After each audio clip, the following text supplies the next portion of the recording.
Hey yo, welcome back. So we just played the double feature Zelda today. We did a little bit more of Oracle of Ages, unlocked a new dungeon, got a little confused by that dungeon, and then we went and finished Wind Waker Randomizer, the Legend of Goku Wind Waker Randomizer. So yeah, I think it's just time to return to reading some more of the SCP Foundation Wiki. I mean, I always find it fun. It's always nice to like just chill with this. And like I've said before, I love reading. So this is just mega easy, super hyper zone, giga chill for me, you know? But yeah, this meme here, this is actually an SCP reference. Thanks again, Brosia. He's always like constantly coming in with fire memes, so I appreciate that. But yeah, this one's from Brosia. And this is our reference to one we're gonna read tonight, 106. I didn't really know about this one until Secret Laboratory, but yeah, this one's gonna be pretty silly. You'll know the context when we get to it, but you know, code word FEMUR breaker. Yikes. Anyway, yeah, we're gonna be reading 101 to 110, and of course, before we get into this, just a little bit of warning: if you get easily scared, or like you don't like horror stories or something, or you're weak, faint of heart. Sorry, I don't mean to call you weak, but if you're faint of heart, you get scared easily, etc., you might not want to watch SCP Foundation Wiki read along. I don't know, maybe you still want to. Maybe you want to have a heart attack. But yeah, and then I play my own music along with this, so yeah, let's just get into it. Ooh. This is the first time we've gotten Zelda music at the start that it's actually creepy Zelda music. Very fitting now. I appreciate that. So yeah, like always, let's just start with a random article, and then we'll see what happens. What do we got? Okay, 5024. This one looks pretty interesting. It's quite big, but it seems to have a good structure to it. Alright. Yeah, then we'll read 101 onward. Let's get into this. So, let's see the image. The caption for the image says, the interior of 5024. Photograph taken by a now nameless agent during exploration. Just like amnesia, cognito hazard. Yeah, it looks like the interior of a building for sure. Definitely like an eroded, probably brick foundation, granite maybe? Some sort of stone-based building it looks like. Maybe an older, like, cathedral-esque building or like ancient, some European country building. I don't know. It looks like maybe 500 years old. Yeah, if we take a closer look at it, it looks like there's just a staircase leading up. Very weathered staircase. It could even be wood, but it definitely looks old. There's also what appears to be a modern light fixture in the corner, or maybe an anomalous orb. Who knows? But it does seem to be producing light, because there is a light source above as well, which could be the sun through a window, or it could be one of the same light sources. It definitely seems like a differential in light here, so I think light is emanating from at least the bottom one and definitely from the top one. It's hard to describe this. A lot of like white to gray to brown weathered walls. Not really too ornate, but there is some design to them.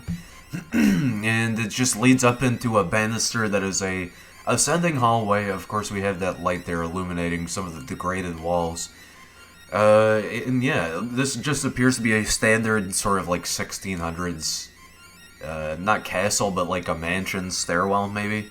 There's some ruined architecture in the corner leading up the stairs on the left here. And yeah, like a typical walled banister, kind of like up to waist height or something like that. A very low railing, oddly enough. And yeah, what appears to be stairs, again, just with like very faded, sort of weathered texture on everything. And then yeah, like a brick wall, a white ivory brick wall with what appears to be even more type of stone leading into, I don't know, another type of stone or maybe wallpaper. And again, just like a bunch of dust and like refuse. I guess this could just be like destroyed wall and stairs and whatnot. It appears that leading up the staircase there's a window or a porthole, portcullis, I don't know. Maybe a doorway leading into what appears to be the outside. And it's just a very bright sunny day outside. The camera is adjusted for the exposure indoors, so maybe the... Actually, no. I was getting something weird there. No, this is actually just part of the wall, I think. It looked like a genuine window. If you look at it like that, it looks kind of like it's a window, but no. Maybe a mirror or something? Would appear to be wires or some weird appendage, maybe even like a small tree. Just more ruined architecture, very dilapidated. Appears to be like steel structure support beam. I guess maybe this is a door over to the left-hand side with the fringes of black and like the recessed area to it. I guess it could be a shelf too. Some weird like wire spool thing. I mean, this is just like a dilapidated building. There's always something fucking going on everywhere in a building like this. Again, more ruined walls, orangish brick ruined walls. Some more removed wallpaper or just exposed backing to the wall. This weird thing in the middle, which definitely looks a bit anomalous, but could just be like a tree or a dead plant or something. And again, just like weird rock, eroded rock or something. Maybe rock with wallpaper, who knows, some type of building material covering the rock, and then, again, just the bottom of the floor of the ascending staircase with what appears to be like a rust hole. Alright. The image, by the way, is, it's named Stairs SCP.jpg. Alright, 5024, item number 5024, object class Keither, strike through, unstrike through, neutralized.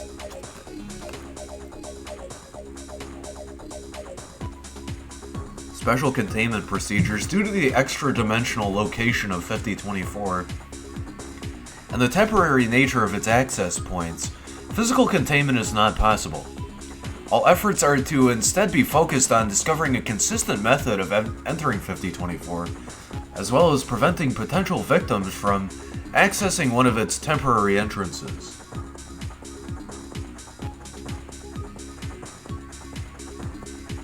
So this is like a spatio-temporal anomaly? Spatio-temporal?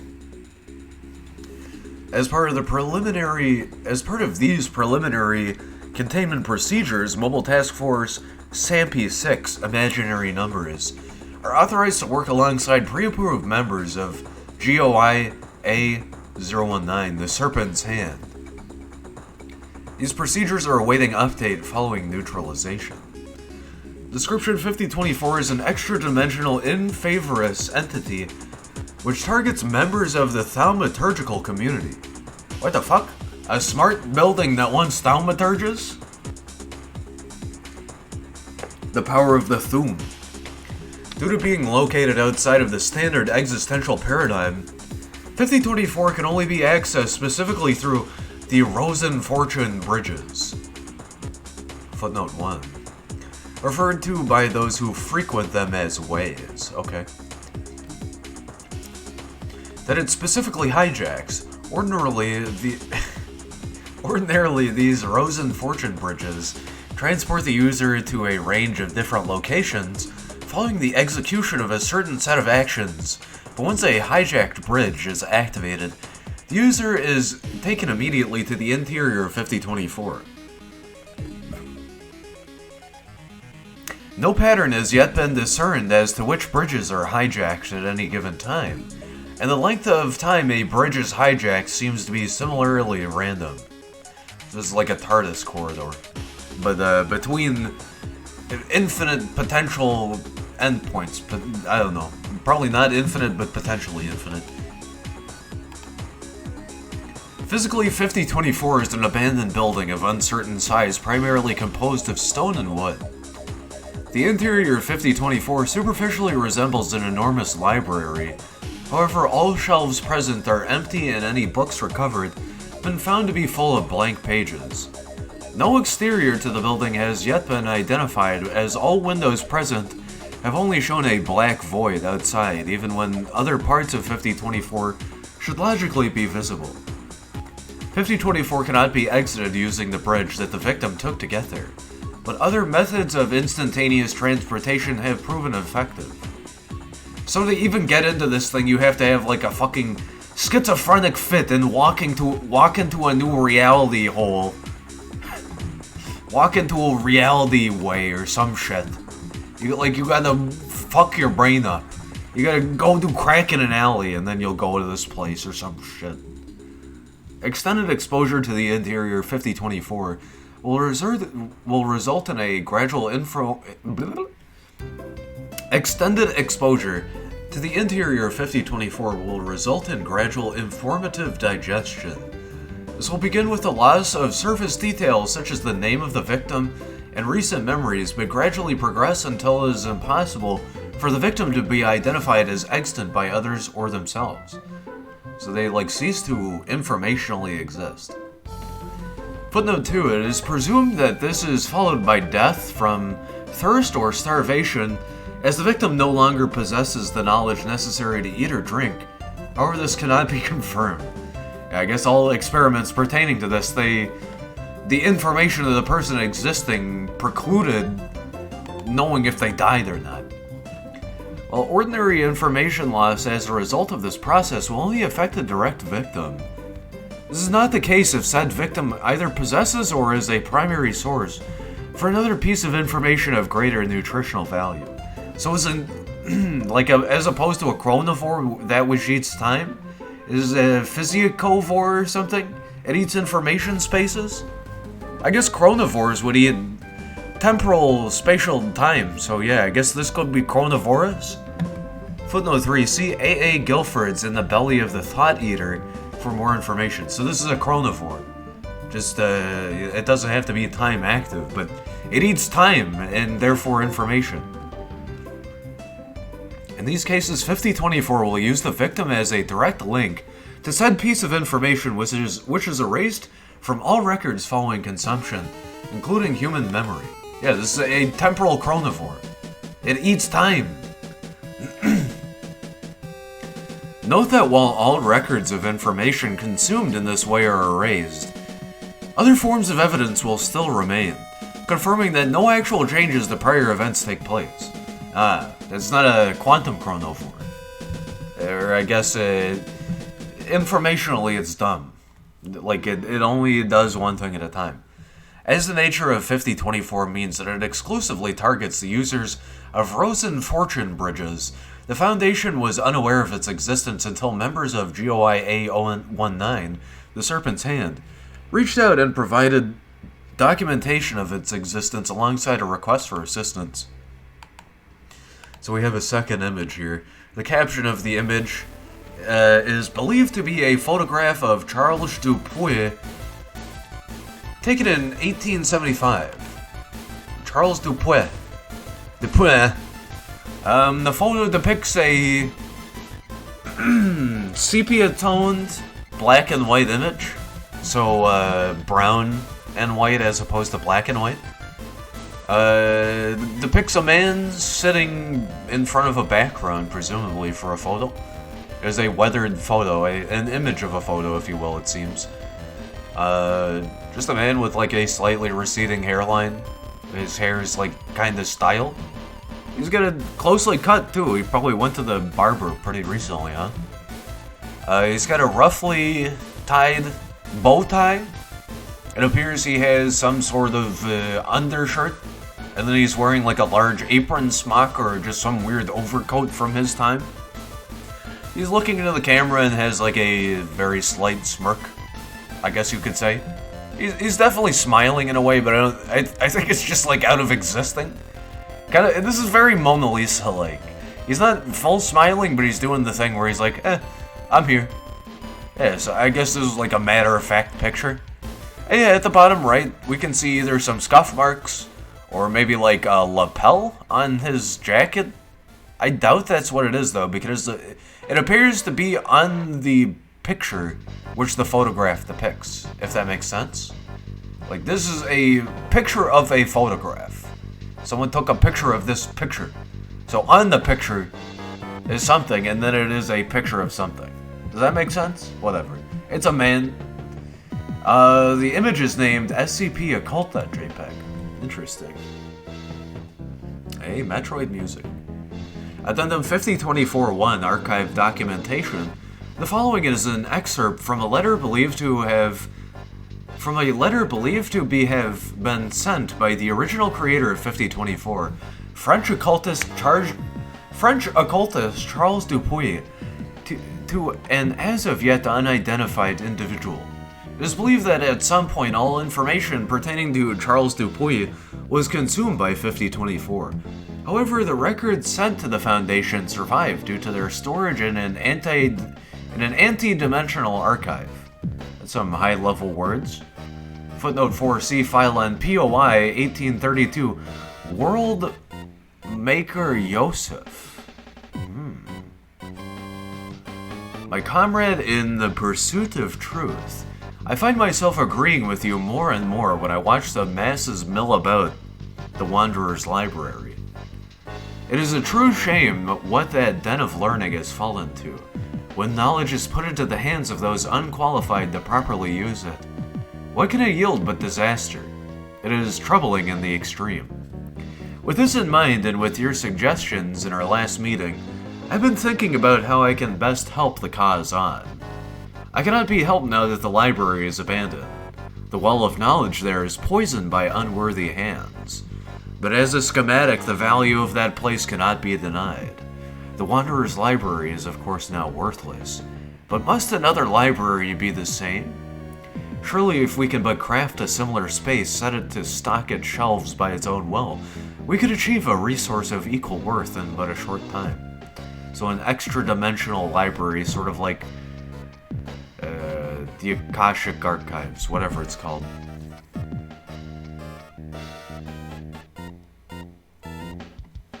I've set upon the preparations already. When next we meet, I would appreciate your thoughts on the matter. Charles Dupuy. Additional resources sent by GOI A019 included numerous thaumaturgical blueprints for the creation of a self-maintaining extra-dimensional space, as well as a list of previously hijacked Rosen fortune bridges. Thaumaturgy created this.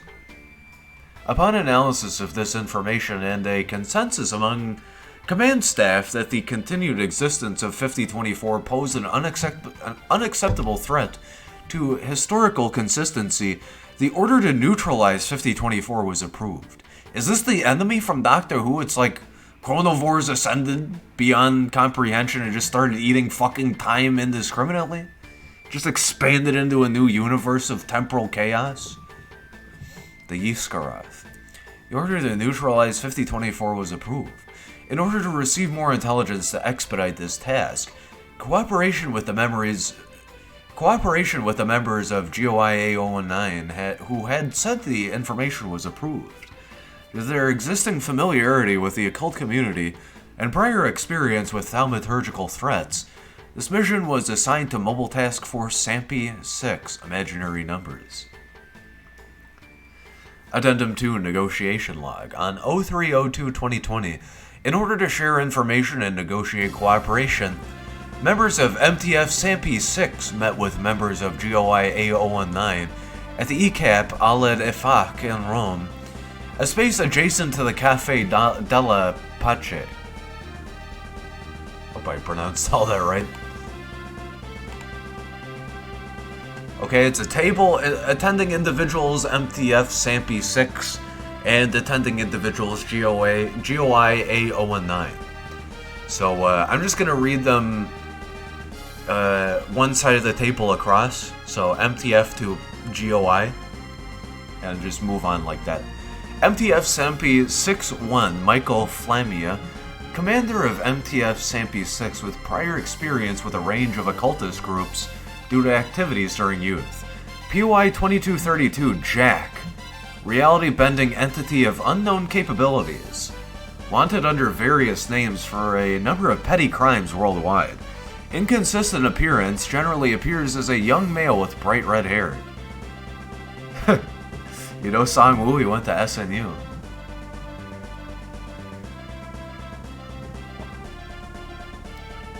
MTF Sampi 6-2 Sarah Locke.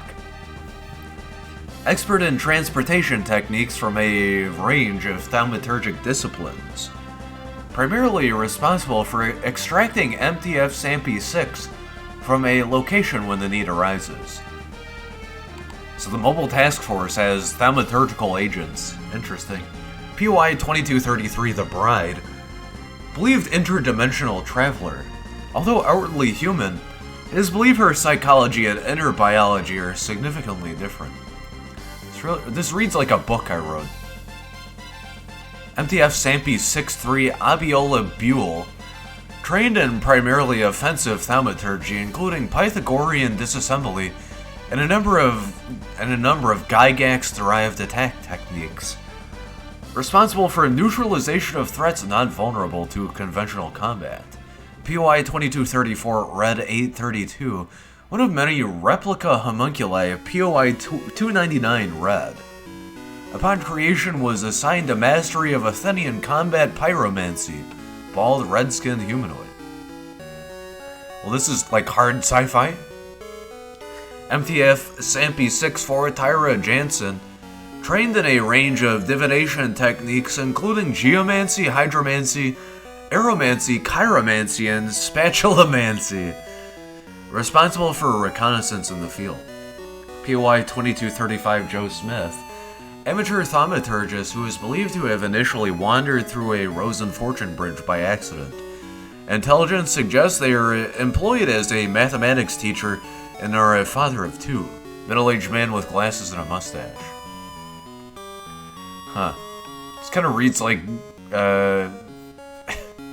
Golden Sun too. These are all adepts. Begin log. All parties present take their seats. Flamia. It's a nice place you have here. Jack. Isn't it just? Latin does her work well. Flamia. I imagine you don't have to wait in line here either. Jack. That is a benefit, yes. It's too bad we won't be able to come here anymore. Flamia. Why's that? Red 832. Because once we're done here, you jailers... Footnote 5. Derogatory term for Foundation personnel. Will descend on this place like vultures. From now on, I'll refer to Red 832 as just Red. The Bride, unintelligible. Jack. Well, maybe not in so many words, but that is a concern. Pause. Joe Smith. Boy, this is some good coffee. Pause. Flamia. I understand. Locke? Locke. Right. In exchange for your cooperation in this matter, the Foundation is willing to offer further leniency to venues like this, where normalcy is not impacted. Red. Are you reading that off of something? Locke. I'm not, no. Buell. She just has it memorized. Was reading it to herself the whole way here. Jansen. Locke. A little bit of professionalism, please, if it isn't too difficult. Pause. Jack. Leniency. That's a tricksy word. I should know, I use them a lot. Exactly how lenient are you gonna be? Exactly how lenient are you gonna be? Flamia. We won't interfere at all unless the public starts to notice you. Jack. How generous. The Bride, unintelligible. Jack. Yes, I'll ask. I'm afraid quite a few members of our little, well, I can't really call it an organization, are in your custody. I don't suppose they could walk free? Pause. Flamia. That would depend on who you're talking about. Jack. Neo-Odin? Flamia. Absolutely not. Jack. Shrugs. Didn't think so. Hate the guy anyway. Joe Smith. Which one is he? Red. The robot. Joe Smith. Oh, I didn't like him either. He was a real bad apple. Locke. If we could get back on topic, Due to your familiarity with 5024, Jack sits up and points at Locke. Ooh, or Jack. Ooh, did you hear that? They've given it a number. That's so official. The Bride, unintelligible. This is so meta.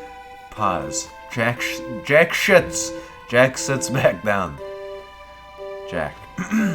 Please continue. Pause.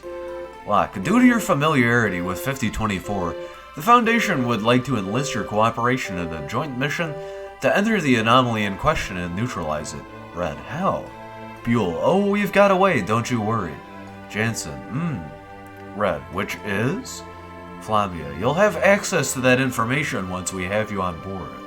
Security reasons. Pause. Jack. Before we agree, I have a question. Flavia. Of course. Jack. We're technically Foundation employees for a little bit if we agree to this, right? Do we get a code name? What's our code name gonna be? Pause. Jack. That's a yes, by the way. And Locke. Alright. Addendum 3, Neutralization Log. The following is a record of the actions taken by MTF Scp-106 imaginary numbers and members of GOI A019 on 27/02/2020 in order to neutralize 5024. Upon initial entry into 5024, the group was equipped with the following assets. Layered informative defenses.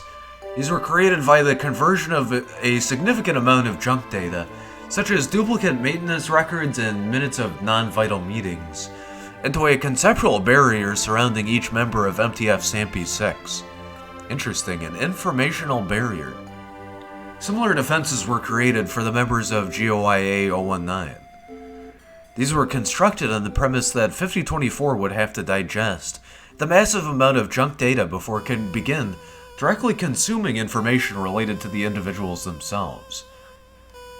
10 pre-written disassembly theorems capable of reducing a human-sized threat to atoms, as these require understanding of the mathematic principles involved to use. These were put into the possession of MTF Scp-163, so kind of like quantum mnemonics. Thaumaturgy. Just the Foundation's version of thaumaturgy. Mathematical thaumaturgy. 8 magic word squares designed according to the Abramilinal discipline, inscribed with terms allowing for instantaneous transportation out of 5024. Teleport scroll. 1 magic word square was placed into the possession of each member of MTF Scp-106 and the individuals from GOI A019. Nice, so everybody has a teleport out. Materials allowing on-site divination by MTF Scp-164. Divination prior to the mission indicated an acceptable chance of success. Nice. Probability manipulation. Sealed container holding a toxiphrase created through precise manipulation of existing terms. Consumption of the toxiphrase by 5024 would result in a negative reaction that would destabilize it and cause its metaphysical collapse. So they're just outright going to try and kill this anomaly. Entry into 5024 was performed through application of Morris dancing at the entrance of the Rosen Fortune Bridge. Begin log. All individuals present are transported to a large room in 5024. The room represents the main hall of the library, save for the lack of any books on the shelves. The only source of light is from lamps present on each of the 4 large tables in the room. Jack takes a step into the room, swinging his arms and laughing.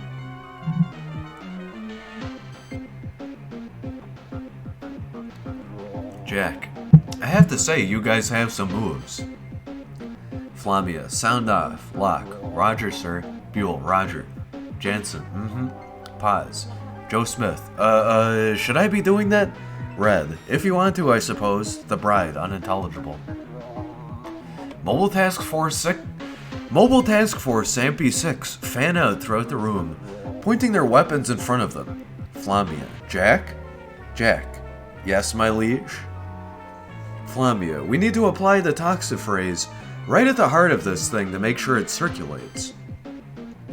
The information it's eating from our defenses. Can you tell where it's going? Jack, well, I'm a man of stories myself, so it shouldn't be too difficult. He licks his finger and holds it up in the air. That-a-way. He points out into an adjoining hallway. Flamia. Right, move in. The group moves into the hallway with Flamia and Locke at the front and Buell and Jansen at the back. The members of GOIA 019 march between them. Gotta protect the thaumaturges. Jack, this place is really so very interesting.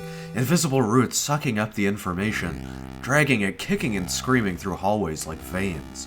Which of course implies the existence of a heart. I'm really having a good time, you guys. Joe Smith. Jack? Jack. Yes, my erstwhile comrade? Joe Smith. I'm just thinking, how much good am I gonna do here? I mean, I have to pick my kids up by 3, so... Locke turns to look at them. Locke. We were told you were combat ready. Jack. That he is. Don't you worry your little heads. Quietly to Joe Smith. It's fine, don't worry about it. I'll see you right, bud. Jack suddenly stops. Jack, something's coming. The group suddenly stops and the members of MTF SAMP-6 aim their weapons in the direction Jack is looking. Around the corner, something can be heard dragging itself across the floor. Buell. This place was empty every other time we got somebody in. Every single time. Jack. You weren't trying to kill it every other time. A misshapen, wet hand appears from around the corner, and the owner of the hand uses it to drag itself into view. The technical specifications of the Model M Ford shamble around the corner, clicking and gurgling. It reaches out with its other hand. Buell, rubbing eyes. The hell am I looking at? Red. Lumps of loose information. This place is smashing them together and sending them after us. Flamia, you're looking at the enemy, Buell. Eyes straight. Oh shit. Is this a Doctor Who reference? Are we getting, Of the City and the Save, the Faction Paradox? Book of the War? You can tell I'm excited to both read through those books and also, check out the new Doctor Who episode that happened this Sunday. The technical specifications of the Model M Ford leap at the group, screaming. All members of MTF SAMP-6 fire upon the specifications, and they fall down to the ground, leaking a dark green liquid. Jack, I don't think this will be as simple as you expected. Flamia, Murphy's Law, my friend, Murphy's Law. Best to expect this sort of thing. Locke, bullets work at least. The Bride, unintelligible. Jack, no, not yet. Looks up, there are more. Jansen presses a button on her collar, and it emits a high-pitched screech. All parties present turn in their direction. On the side of the hallway she's facing, the name, date, and birth of... On the side of the hallway she's facing, the name, date of birth, and childhood memories of Jacob Holt are charging forward, shivering heavily and laughing. Flamia, fire! All members of MTF SAMP-6 fire upon the attackers. But they are considerably more resistant to bullets and take several seconds to go down. At the same time, the wall to the side of them bursts inwards, and the executive order of William Henry Harrison begins forcing its massive body through the gap with 2 of its grasping limbs. Buell, fuck me. Red retrieves a candle from their jacket pocket, lights it, and waves a hand. The flame instantly disappears from the candle, and the executive order of William Henry Harrison bursts into flame instead, being reduced to ash in the space of a few seconds. A moment later, the candle in Red's hand also decomposes into ash. Further enemies, at least 10, are visible entering the hallway behind the corpses of Jacob Holt's... Further enemies, at least 10, are visible entering the hallway behind the corpses of Jacob Holt's name, date of birth, and childhood memories. Flamia, they're gonna keep coming so long as we're here. Jack, lead the way. We need to kill this thing and get out of here as soon as possible. Jack, roger, roger. Jack begins moving down the opposite end of the hallway with the rest of the group following after him. Buell and Jansen provide covering fire as the group moves. Steven Spielberg's E.T. 2 Nocturnal Fears charges down the hallway towards Jack on 2 massive arms roaring. Jack spits out what appears to be a seed of some description and drops it onto the ground. Immediately, a plant of considerable size bursts out of the ground, and its vines converge around ET2, gripping and crushing it. It falls to the ground, dead. Classic of music and the seventh universe of the prophet Hyralius bursts from out of ET2's corpse. The seventh universe of the prophet Hyralius is easily dispatched via gunfire, but classic of music is covered in armored plates which make it considerably more durable. Flamia shouting, "Locke, switch with Buell." Locke does so. As Buell moves up, he retrieves a theorem from his pack and begins reading from it as classic of music charges forward, raising its scythe-like arms. As Buell completes the theorem, classic of music pauses and, a second later, is reduced to a fine mist. Buell, how long is this goddamn hallway? Jansen nods. Joe Smith, jeez, I don't feel so good. Locke, everyone just covered me for a second. As Locke begins setting up a holographic thaumaturgic circle, the group cover her. As Jack dispatches Love's Labor 1 with an axe, which has suddenly appeared in his hands, a tendril resembling an eel lashes out from beneath the bride's veil and rips off one of the heads of the magic harp. This reads like a D&D story.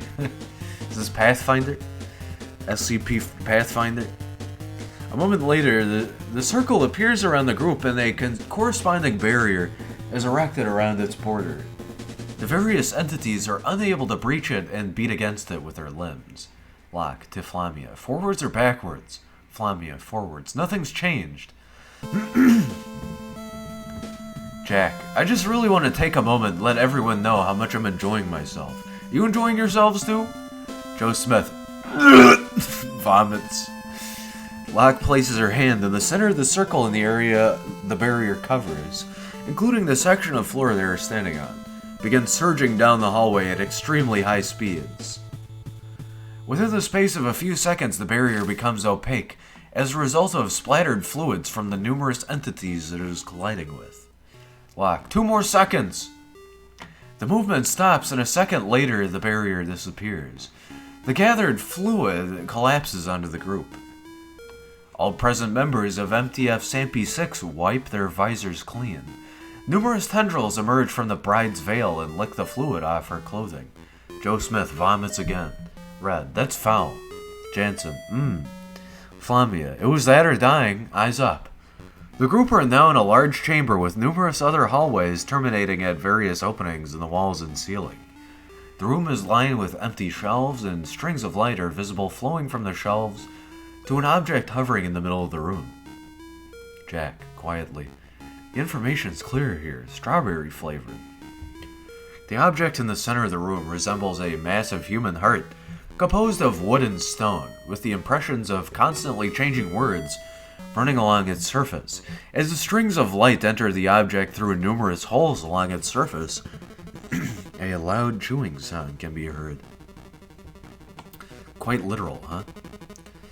Flamia, there's our target. Buell, theorem, boss?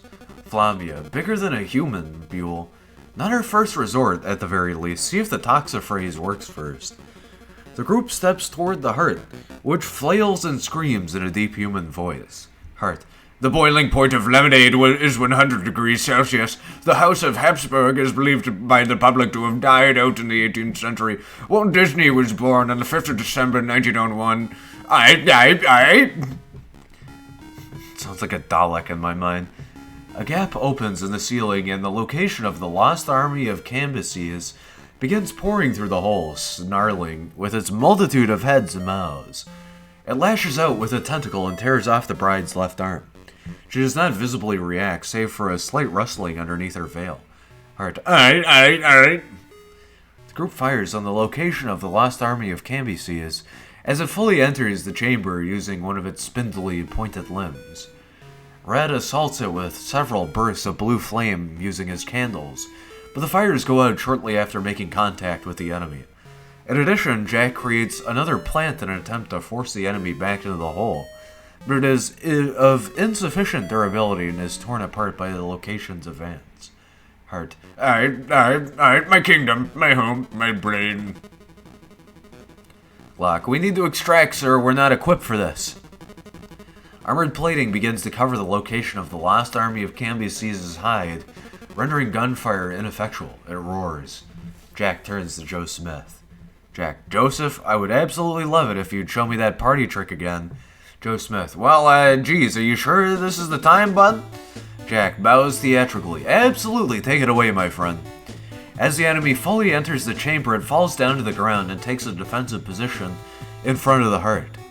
Joe Smith takes a step forward, retrieving a crumpled piece of paper from his pocket and smoothing it over. Joe Smith, now, if I remember the words right, I'm supposed to say, the enemy lunges forward at him. Joe Smith, Rix Mayaneth? Footnote 6. Confirm Solomon-class summoning incantation. Okay. A bright red light engulfs the chamber, and the location of the lost army is sent flying backwards into the wall, where it collapses into a quivering mass. An entity which is simultaneously a swarm of human-faced locusts and a fully nude headless human male of abnormal size is standing in front of Joe Smith. Footnote 7. Can you see all of that? Hold on. Due to the simultaneous nature of the entity, personnel transcribing this part of the recording have reported high amounts of nausea. A moment later, it charges towards the mass on the other side of the room and begins physically tearing it apart with its jaws and/or hands. The chamber, as well as the extra-dimensional space, are collapsing as chunks of wood and stone fall from the ceiling and the floor breaks apart, revealing a black void underneath. The heart screams loudly, shifting in appearance to resemble the face of Charles Dupuy. It gnashes its teeth and flails wildly as the chamber continues to collapse. Heart, mine! Locke, it's over, we're extracting. Red, no, this place will just reform if we leave it. We need to finish the job. Pause. Flamia, you lot extract, I'll finish the job here. Jack, stepping forward.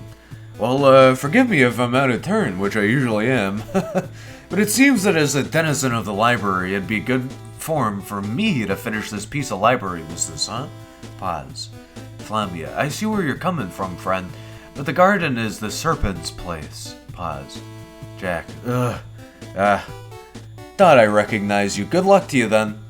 All members of MTF Sampi 6, save for Flamia and all members of GOIA 019, evacuate through the use of magic word squares.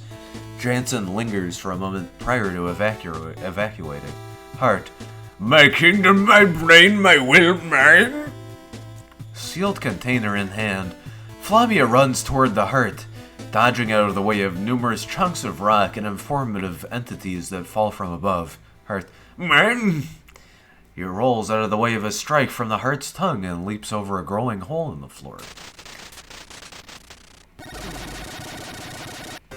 Reaching the other side, he grabs onto the heart by the eyelid with one hand, while the other holds the sealed container. The heart screeches in pain.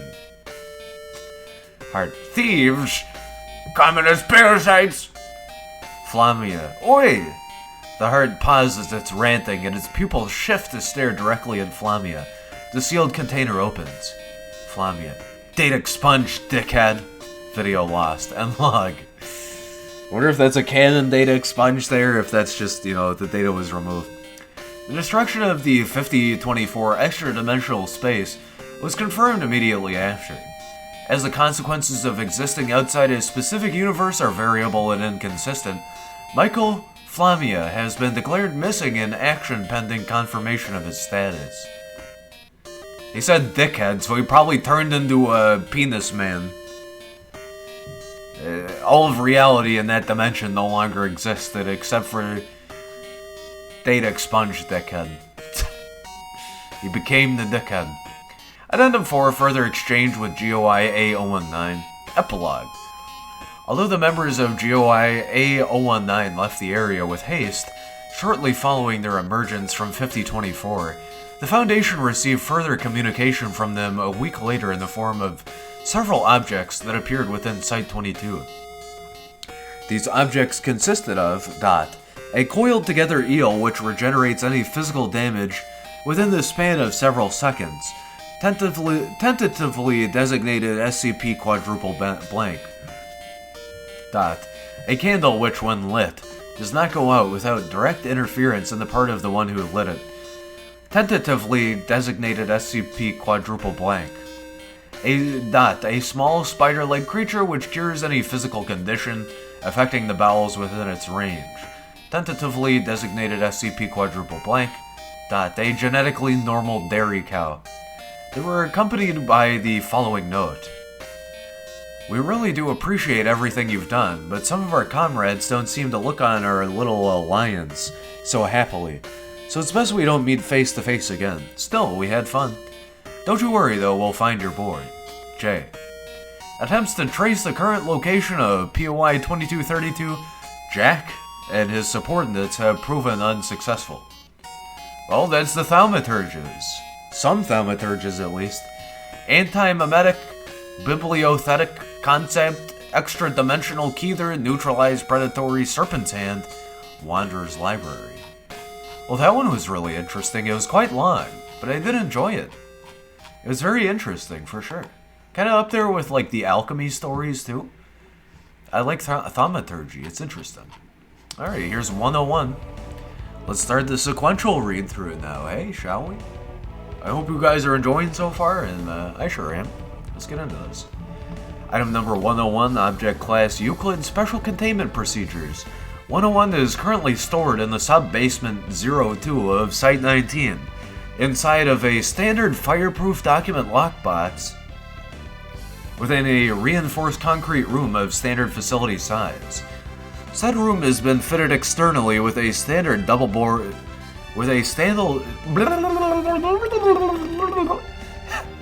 Said room has been fitted externally with a standard double-door airlock, and internally fitted with appropriate safety response equipment, as well as biological response equipment.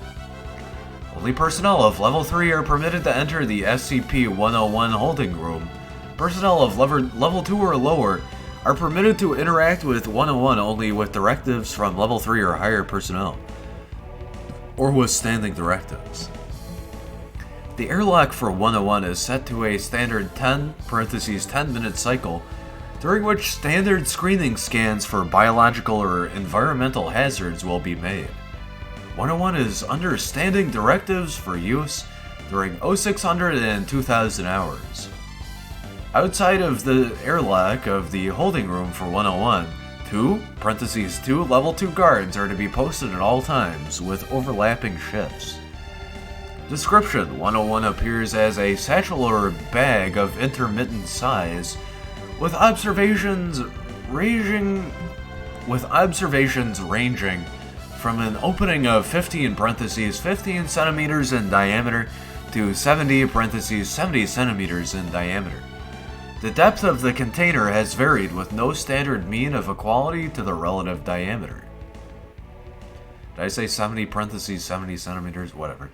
The primary feature of 101 is what appears to be a semi-humanoid mouth contained within the opening of the bag, with a mean standard of 31 centimeters of depth into the container, without more than 2 standard deviations of variance, regardless of the apparent external depth of the container, so it's extra dimensional. The mouth consists of 32 teeth of an off-white hue, all of equal shape and size, consisting solely of incisors of approximately 10 centimeters in length, all incisors. It has been observed, albeit not measured with accuracy, that within the mouth there is a tongue of indeterminate length, with observations ranging from 50 centimeters to 3.5 meters. The mouth appears wet and spongy. However, all attempts at removal of possible fluids have resulted in failure with damage to the instruments and harm to the personnel. How did I know that was going to be the case? It eats cameras. The current decision is that 101 may be a part of a larger entity of extra-dimensional origin. 101 is not externally mobile. However, internal movements within the container can affect minor movements of the exterior of the container that consists of 101's covering. It is understood that due to the nature of the size and probabilities of the container and object within, the object is of extra-dimensional interaction if not origin. 101 has exhibited polymorphic abilities as well as a low level of sentience. The photo on file depicts the item as it was discovered in 1979 in a remote area of the Cascade Mountains in the Pacific Northwest of the United States. Found along with 101 was the decayed remains of a human, clad in a weathered black suit, seated upon an also weathered parachute, missing the right arm up to the joint of the shoulder, which appeared to have bite marks through the remaining bones, assumed to have been inflicted by 101. Speculation as to the identity of this deceased individual has led researchers to the conclusion that this was one D.B. Cooper, remains removed for the purposes of concealing the existence of 101. D.B. Cooper? Isn't that a famous author or something? Did he disappear? Did they disappear? D.B. Cooper. Media epithet used to refer to an unidentified man who hijacked a Boeing 727. Oh, this is the guy that got away with $200K. Oh my god, okay, so uncertain fate. He was probably fucking sniped out of the sky by a fighter jet. Can't just extort $200K from the United States Army. Whatever, the government. 101 has since changed appearance and shape with the apparent end of enticing a subject into reaching within the container. These appearances have ranged from money satchels to deli boxes to Krispy Kreme containers to candy bags, all of which have an external appearance that is indistinguishable from that of the real containers. It's been proposed by Dr. Blank that 101 is semi-sentient in its attempts to lure subjects in. At the recommendation of Data Expunged, 101 is currently in use as a means of refuse disposal for Site-19. 101 has not shown adverse reaction to having foreign matter introduced to it, including but not limited to paper product, sewage, cafeteria, refuse, metals, polymers, oils, and other products which are not consumable by any known biological entity. Just take this bag and toss it over that event horizon that's been growing and will eventually eat the entire planet Earth by the year 4000 or whatever it was. Addendum 1, so far 101 has not exhibited any abnormal behaviors from the standards observed, nor has 101 admitted any substances, either foreign, extra-dimensional, or abnormal. However, it is the concern of Dr. Blank that 101 may procure an emission in the future. Addendum 2. Further examination under the direction of Dr. Blank has determined that 101 is ideal for the disposal of hazardous wastes and byproducts of other SCP-related projects. Dr. Blank is noted as being opposed to this measure, however, 05 single blank has given authorization for the project to continue. Alive container, Euclid extra-dimensional, metamorphic, predatory. Interesting. Alright, moving on to 102. I have read this one before because I've said that, I love the Type 102 TARDIS from Doctor Who. This one's kind of weird, but I do feel like it's also kind of a reference to the Type 102 TARDIS, and then just some random weird bullshit too. Anyway, 102, item number 102, object class Euclid. Special containment procedures. 102 is currently in the possession of Marshall, Carter, and Dark, Limited, because ownership appears to be a binding, deed-based legalistic agreement, independent of eminent domain. 102 cannot be transferred to Foundation control in the foreseeable future. Description: 102 is a pair of standalone condominium-style beach houses located at blank blank blank blank, currently owned by Marshall, Carter, and Dark Limited. It's a meta SCP reference right there.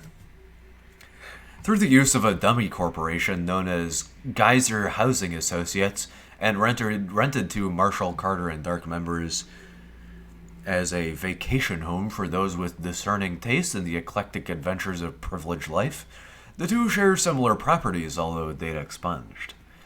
1021 is the house on the left, number single blank. When a person whose name is not on the lease for 1021 enters the building, its interior appears as that of a crumbling empty house, with the prone body of the current leaseholder just inside it, the doorway if the house is occupied. Why is the leaseholder just laying there? Forensic tests on materials recovered from within the house show it to have been abandoned since the mid to late 70s.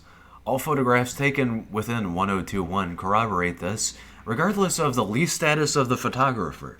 However, when the leaseholder of the house enters via the front door, they find themselves in a fairly normal and well-kept condominium decorated with a nautical theme. Often they report a sensation of dizziness upon entering, which fades within a few seconds.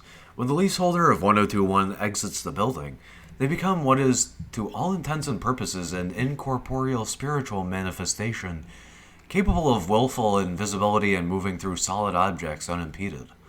They enter and remain in this state each time they leave the house for the duration of the lease. At the conclusion of their lease, or at any time they willfully break the terms of said lease, they fall briefly unconscious and awaken on the floor at the front entrance of 1021, which appears to them as it does any non-leaseholder. No bodies have been observed being removed from the house prematurely. 1022 is the house on the right, number single blank. At first glance, the effect of 1022 is identical to 1021. However, data expunged, advanced decay followed by data expunged. Leaseholders of 1022 who do not exit the building promptly after the cessation of their contract are to be declared missing, presumed dead, 30 days following the end of their lease. Leaseholders who do exit the building are to be administered a regimen of steroid-based enhancers to counter the data expunge toward constantly for signs of psychological aberration. Addendum.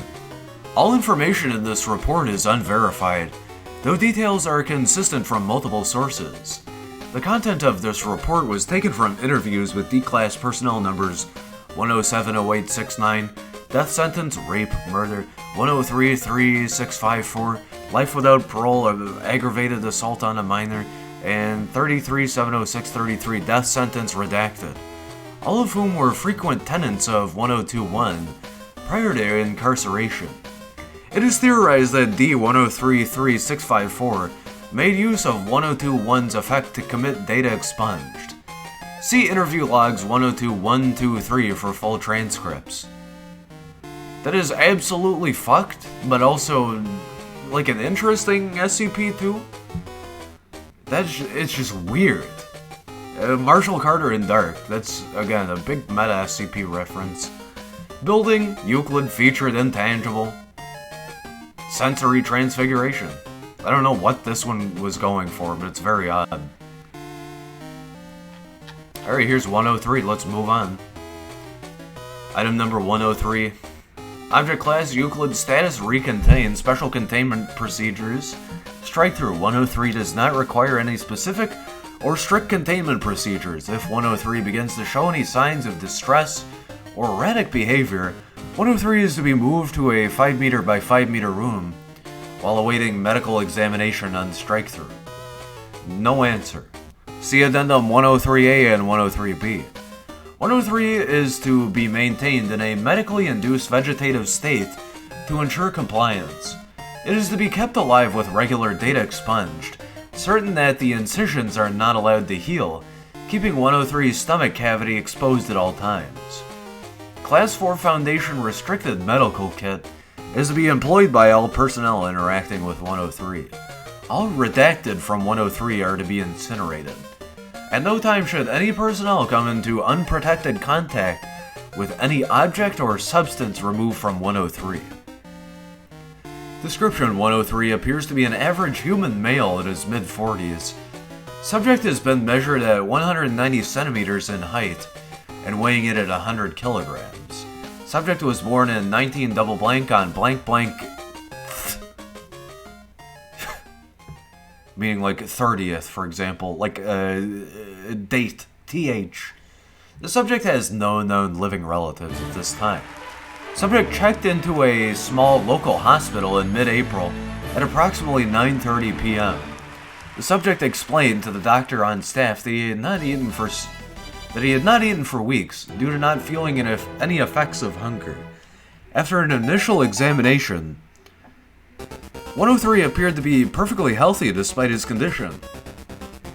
103 continued to explain to the staff that he didn't feel any need to eat. Strikethrough. Upon obtaining and studying 103, it appears that any solid or liquid coming in contact with the inside of 103's stomach disappears instantaneously. Despite this condition, 103 appears to be perfectly healthy. At this point, it is unknown how 103 obtains the nutrients that a human would need to survive, or where the provided food ends up after consumption. 103 does not expel any waste. 103 is reported becoming thirsty, as a normal human would. Due to this, a standard cooler with 12 bottles of fresh spring water are to be delivered to 103's room at 6:30 a.m. every morning.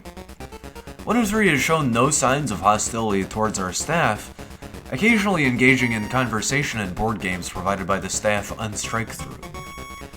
See Addendum 103B. Addendum 103A. All testing to date has been inconclusive. It is unlikely that further testing will teach us anything new. Research terminated. Subject released, but to remain under observation and report for mandatory medical examination on a monthly basis. 103 has been provided with a means of contacting Foundation personnel in the event of a change in condition. Research logs are to remain on file. Addendum 103B. On single blank, double blank, quadruple blank, 103 reported to a Foundation medical facility. 103 was observed at this time to be vomiting copious amounts of blood, in excess of double blank liters. This blood did not match 103's blood type, nor did it data expunged. A stomach pump procedure was attempted, but failed due to the volume of blood being produced. Within single blank hours, blood flow ceased. Shortly thereafter, Foundation medical personnel initiated an exploratory surgical procedure. Upon opening 103's stomach cavity, Dr. Yoon noted several protrusions along the outer lining of the stomach, in an approximation of a human face. When Dr. Yoon attempted a biopsy, the protrusions suddenly retreated, implying that they were the imprint of a foreign body inside the stomach. Dr. Yoon was instructed to continue the exploratory procedure and performed admirably.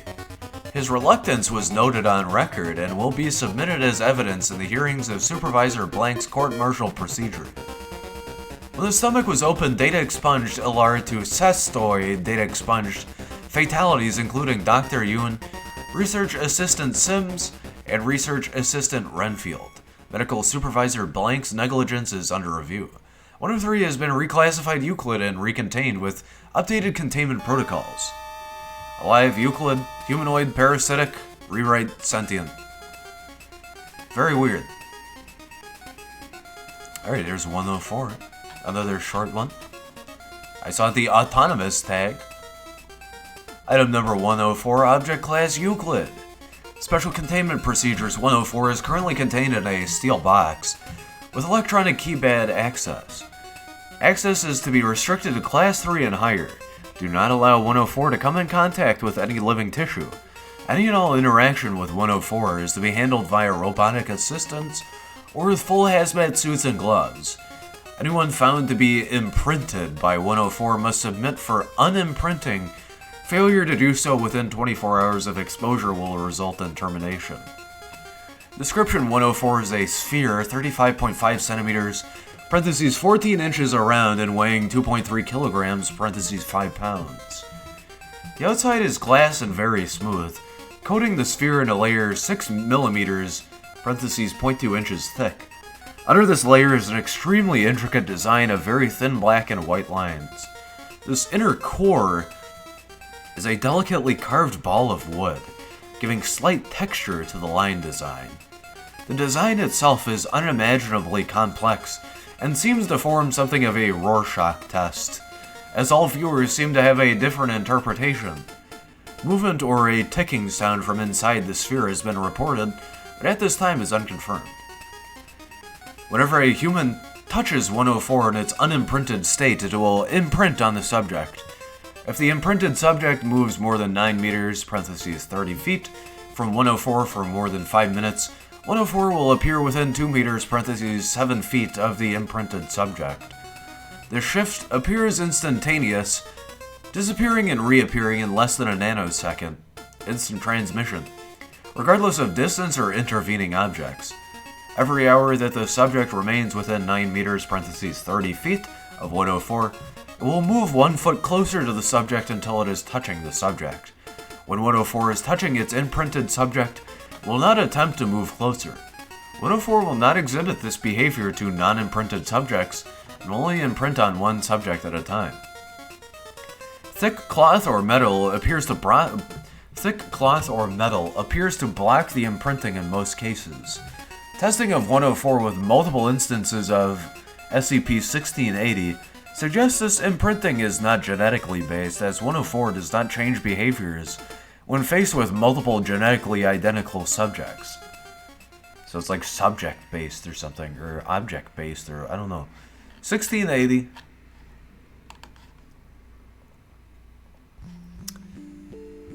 Oh, I love this song. What's this from? This is Ian Stocker. Is this a Sims? This is Sims 2. What a nice song. Maybe this will be a nice SCP that doesn't murder everything. 104 also appears to be indestructible, in that it always appears whole and undamaged after reappearing. Even after being crushed and incinerated, 104 will reappear whole and undamaged if its imprinted subject is out of its... Even after being crushed and incinerated, 104 will reappear whole and undamaged if its imprinted subject is outside of its minimum range for more than 5 minutes. 104 causes paranoia and anger in most subjects, but this is not an effect of the sphere, as some are wholly unaffected by the constant presence of 104, if slightly annoyed at times. 104 can only be unimprinted if the subject is killed or enters a near-death-like state. 104 will then enter its unimprinted state until touched. Thick gloves appear to block the imprinting process, as long as they are more than 13 millimeters (0.5 inches) thick. 104 was recovered in a flea market from a man carrying it in a bowling bag. The man never identified himself and sold it to Agent Blank for a quarter, thanking him profusely before running off. This kind of reads like the weird object that chases the Fourth Doctor and Shada. There's also like a really bizarre TARDIS in that one. I like Shada. I'm going to have to watch the animated version of that. Notes 104-1108R. It has been theorized that 104 is some form of extra-dimensional probe or recording device. This appears to be unlikely, as it appears to be made of terrestrial materials and has no means by which to record or observe anything. However, with few other explanations for its odd behavior, the theory is being investigated. Dr. Blank. Autonomous Euclid glass, self-repairing sphere teleportation wooden. Instant transmission, dude. Alright, finally we got something with a picture. And I think this is the one where it produces pictures that... It's like the window to another world. The caption to the image just says SCP-105B, and the image seems to depict a typical Polaroid camera from maybe the 1990s. It has a very large stock flash on the top, a very rubberized 90s grip. It appears to, in fact, print Polaroid pictures. It has a manual f-stop or focus. I can't quite read what this is. And then it has, I guess, presumably the flash toggle here. It's a nice, like, a bass tackle box, green and gray. Looks like something your dad or mom would have. And yeah, presumably it folds into, like, this comfy, ergonomic box shape. I love Polaroids. I used to have a job repairing them. It's depicted on just a wooden table. Seems there's some cords on the corner of the table. There's like some, maybe like a fax machine. There's some plastic box, something on top of that. Maybe like a wall scroll or just a tube. Got like a tapestry in the background depicting fall art. Just leaves and foliage of greens to puce-ish to orange-red, and then like a black background. And then we see a little bit of wood paneling, white background wall, and some nice, like, I don't know, silly 1970s house design. Just pinstripes and pink line and green thinner line, and then like a other type of green splotch showing like a flower. It looks kind of like my old room from when I was 10. I had a room with clouds and butterflies and dragonflies and flowers. It used to be a baby room, but for some reason my parents demanded that I slept in that room, even though there was a perfectly equally normal room across the hall that I could have used. I should have demanded that I got the other room. Anyway, item number 105, Object Class Safe. Special Containment Procedures 105 is implanted with a tracking device and is currently housed at Site 17. 105 is currently allowed Class 3 (restricted) socialization privileges with approved site personnel granted based on continued good behavior and cooperation with Foundation personnel. 105's personal camera, designated SCP-105-B, is contained in a locked, safe deposit box at Site 19's high-value item storage facility. Standard positive action defenses, explosive, chemical, biological, and mimetic, are to be in place at all times while 105-B is within containment. 105 and 105-B or any other camera are only to be allowed to come in contact with approval of the current managing researcher. Description: 105, formerly known as Iris Thompson, Iris Wildtime, is a female human of European descent. Records indicate that 105 was born in quadruple blank, making her double blank years old at the time of acquisition. She has blonde hair and blue eyes, and at the time of this article is 1.5 meters in height and 50 kilograms in weight. She does not appear to have any out-of-the-ordinary physical characteristics. It appears to be, for all intents and purposes, a normal human being in good health. 105-B is a Polaroid one-step express camera manufactured in 1982. 105-B does not appear to have any out-of-the-ordinary physical characteristics, and appears to be, for all intents and purposes, a normal Polaroid camera, operating normally for all persons aside from 105. When 105 holds a photograph taken by 105-B, the photograph changes from a still image to that of a real-time image of the location in question. Dude! This is such a huge Doctor Who reference. 105 is also able to reach through the photograph and manipulate objects within reach of the original point at which the photograph was taken. Persons witnessing this manipulation report seeing a disembodied female hand, determined to be that of 105, reaching out from an invisible portal and carrying out the actions indicated. 105-B and the photographs taken by said camera have no unusual properties when used by any other person. 105 has demonstrated limited ability to manipulate objects through other photographs, but can only achieve fine control using photographs taken through 105-B. So yeah, this one we commented on at some other point. This was cross-linked. I think it was 96, the Killing Machine guy, or something else. No, not 96. 96 was Shy Guy. Whatever the dude was that was like, he kept respawning, and he just wanted the murder. This 105 outpaced him, so this is the person that replaced that SCP, in terms of like Foundation assets. 105 has demonstrated limited ability to manipulate objects through other photographs, but can only achieve fine control using photographs taken through 105-B. So far, 105 has only been able to significantly advance her ability by using photographs taken by 105-B. So this is basically like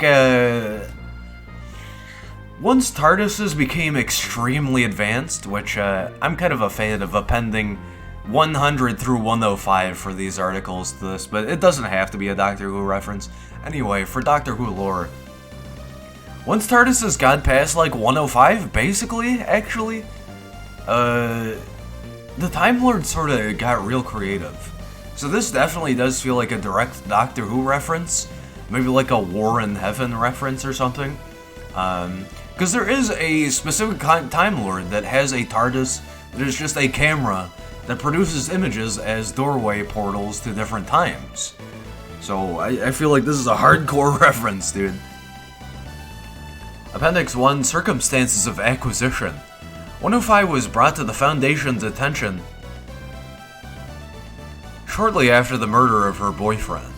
105 claimed to have been on the phone with the victim at the time of his murder, prompting her to hurry to his side.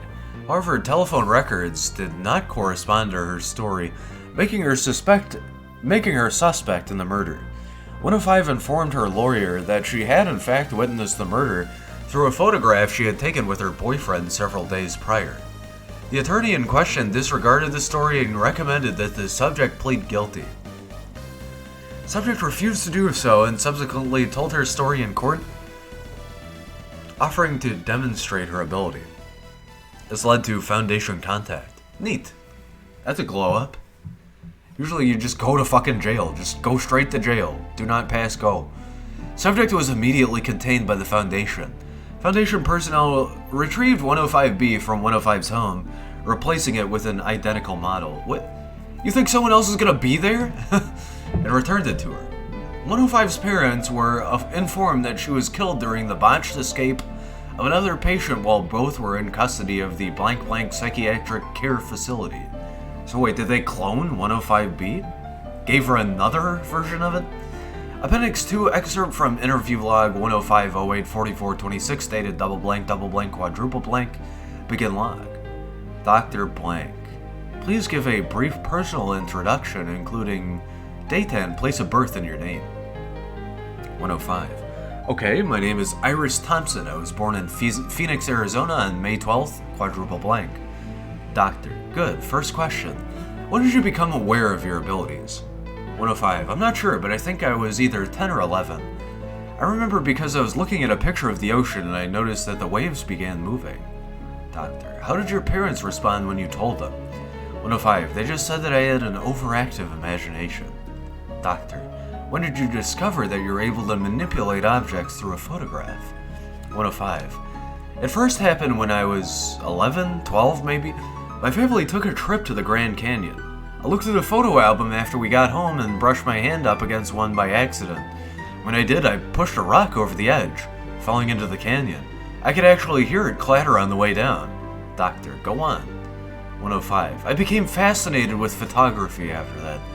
Most of the time it didn't work with the photographs I took, but my parents got me a Polaroid one-step express camera. I've been begging for them to get it since Christmas. 105 starts smiling. After I got the camera, the photos got easier to interact with. Doctor. This is the camera we refer to as 105B, your personal camera. 105. Yes, sir. Doctor. How many photos can you focus on at one time? 105. I've gotten up to 10 at once with my personal camera, but I'm sure I could do more eventually. Doctor. What is your impression of your time with the Foundation so far? 105 remains silent. Doctor. Please, do answer. We don't take offense at these things. 105. It's sort of like new prison, new warden. But I know it's better than what could have happened to me. Doctor, you've been very cooperative during your time here. 105. I'm a pretty well-behaved sort of person. I also like doing the experiments. Some of those things with photographs I would have never thought of. Doctor, do you know why I'm asking you these questions, Iris? 105. No, sir. Doctor, we've been setting up a special program. If it goes through, you'll be occasionally allowed to leave the site and move about in the outside world. All we ask of you in return are a few favors. Are you interested? End log. Addendum 3, History of Service with Mobile Task Force Omega 7. 105 was the second humanoid SCP recruited to Mobile Task Force Omega 7 under the Pandora's Box initiative. Unlike Team Able, associated with 0762, again, call back to that cross-link, which was assigned to strike and capture operations, Team Iris had the primary mission of reconnaissance and intelligence gathering. Team Iris carried out over 20 missions in cooperation with the Bow Commission. These missions were carried out swiftly and without incident. The first disciplinary incident involving 105 involved the escalation of Team Iris missions from reconnaissance The first disciplinary incident involving 105 involved the escalation of Team Iris missions from reconnaissance to wet work, so real field duty. 105 violently opposed the use of her abilities to carry out assassinations, even after members of the Bow Commission repeatedly attempted to secure her cooperation. See Interview Log 105-21-65-43. During these events, 105 became emotionally distressed and attempted to deceive Foundation personnel into believing that her anomalous traits had disappeared. Dr. D. Blank submitted a report recommending that 105 be reclassified as neutralized, undergo amnestic treatment, and be released to the public with regular monitoring. This recommendation was denied. Following this, Dr. D. Blank aided 105 in a containment breach aiming to escape Foundation custody. This breach was unsuccessful and 105 was recontained. See Incident X45 Site 17. Investigation afterwards determined that Dr. D had intentionally encouraged 105 to claim loss of anomalous abilities. 105 re-demonstrated her anomalous abilities in exchange for restoration of limited privileges. Following the end of the Pandora's Box initiative, all Mobile Task Force Omega-7 teams were disbanded, and 105 was returned to Site 17. Because of the security risk she represents and lack of current utility, 105 is presently not allowed to access 105B. All further information regarding Mobile Task Force Omega-7 is sealed by order of the Records and Information Security Admission, RISA.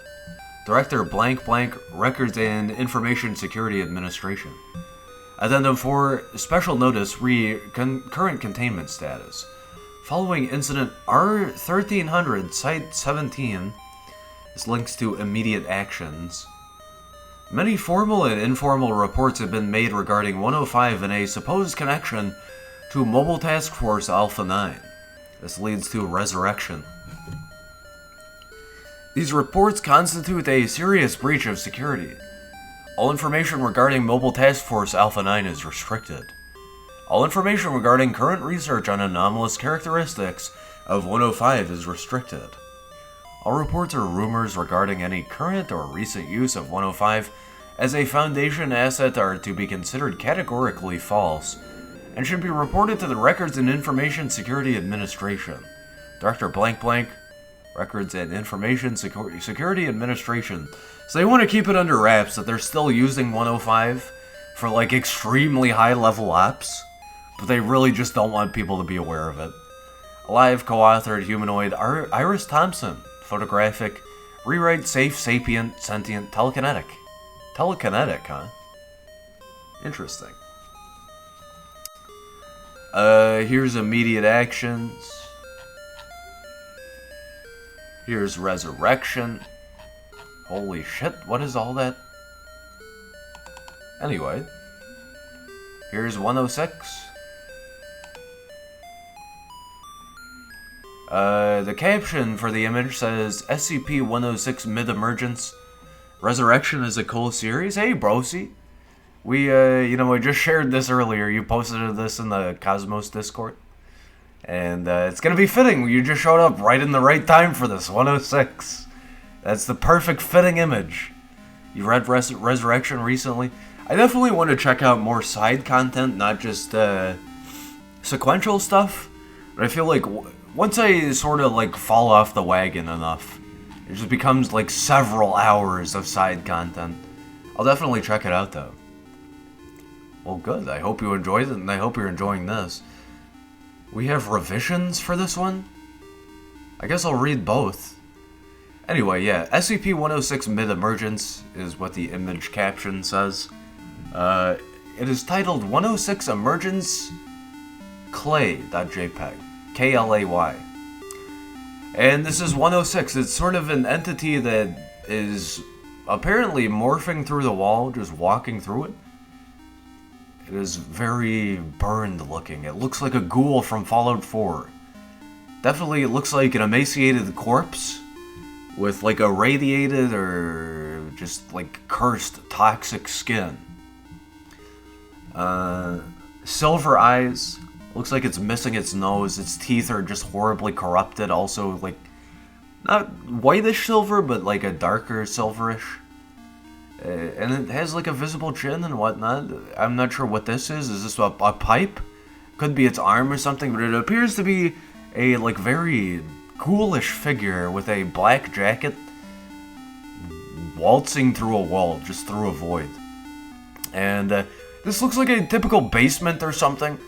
Lots of like granite or just concrete wall. What looks like a storage locker with a vent. And whatever this is, like a generator hand crank or some turny spinning wheel with like tubes. I'm not sure. There's not much else that can be discerned here aside from the ceiling and the vignette of the photograph. Clearly this was used with a bit of flash. But yeah, here's the homeboy, 106, and boy is this gonna be a cursed one. Hey, welcome back, dude. I hope you're enjoying the stream so far. Glad to see another homie pop in. We'll check out the other images as we go. Okay, item number 106, Object Class Keither, Special Containment Procedures, Revision 11.6. Hold on, just grabbing a drink.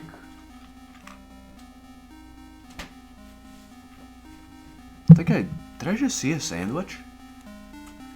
I thought I was out of stuff in my fridge. I was about to say I have to go shopping for food. But if there's a spare sandwich in there, fuck, I'm eating it.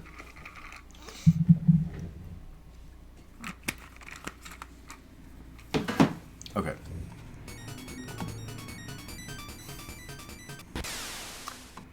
No physical interaction with 106 is allowed at any time. All physical interaction must be approved by no less than a 2/3 vote from O5 Command and may only extend to testing situations. All staff, research, security, class D, etc.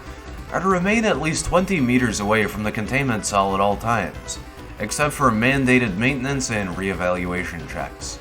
Containment cell must be held suspended in a secondary cell, the walls of which must be at least 30 meters distant from the outer walls of the first or primary cell. The secondary cell is to remain under total observation at all times, and be both illuminated and clear of any and all debris. Any items, movement, or non-normal activity noted within the secondary cell will result in a full site lockdown. Lockdown will be maintained until a situation normal dispatch is issued by Site Command. Any corrosion observed on the primary cell, secondary cell, staff members, or other site locations within 200 meters of 106 are to be reported to site security immediately. The objects or personnel lost to 106 are to be deemed missing/KIA. No recovery attempts are to be made under any circumstances. Note, 106 does not have a docile state. Any reduction in activity or increased compliance from 106 is to be deemed a luring tactic immediately preceding an aggressive action and treated as such. That's if you want a tutorial on how to play this in Secret Laboratory, there you go. Note, SCP discontinued due to escape percentage. Discontinued. Alright, and here's revision 11.7. No physical interaction with 106 is allowed at any time. What's different here? You know what, I'll just read it full whatever. All physical interaction must be approved by no less than a 2/3 vote from O5 Command and may only extend to testing situations. All staff, research, security, class D, etc. are to remain at least 30 meters away from the containment cell at all times, except under direct order from Site Command.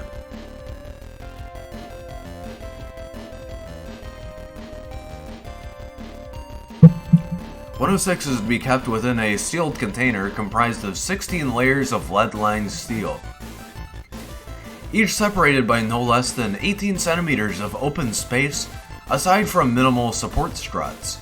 Said container is to be kept suspended by a continuous current system within a fluid medium. This medium is to be replaced in 48-hour cycles and constantly monitored for any corrosion intrusion. Any corrosion observed or on any containment cell surfaces staff members, or other site locations within 200 meters of 106 are to be reported to site security immediately. Any objects or personnel lost to 106 are to be deemed missing/KIA. No recovery attempts are to be made under any circumstances. 106 does not have a docile state. Any reduction in activity or increased compliance from 106 is to be deemed a luring tactic, immediately proceeding into aggressive action and treated as such. Note observation of 106 has shown a slight resistance when passing through lead or similar metals. The thickness of the material appears to make no difference. In addition, multiple layers of thin material appear to slow 106, forcing it to enter and re-emerge multiple times. Fluids also appear to temporarily confuse 106. Note SCP discontinued due to multiple surface breaches. Agitation system continued to disperse corrosion during each breach event, resulting in multiple breaches and full containment failure. Revision 11.8. No physical interaction with 106 is allowed at any time. All physical interaction must be approved by no less than 2/3 vote from O5 Command.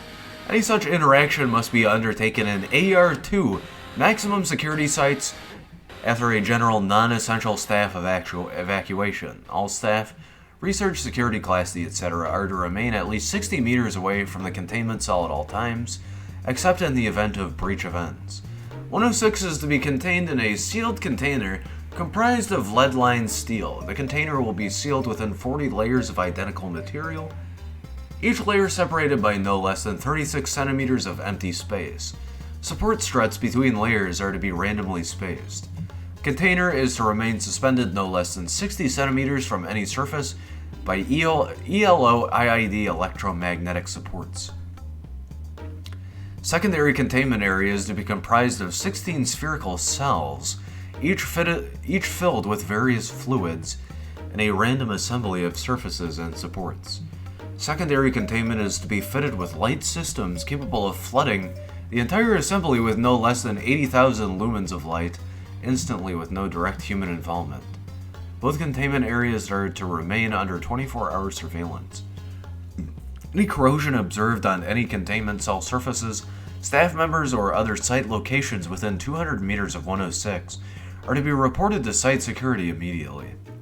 Any objects or personnel lost to 106 are to be deemed missing/KIA. No recovery attempts to be made under any circumstances. Note, continued research and observation have shown that when faced with highly complex/random assemblies of structures, 106 can be confused, showing a marked delay on entry and exit from said structure. 106 has also shown an aversion to direct sudden light.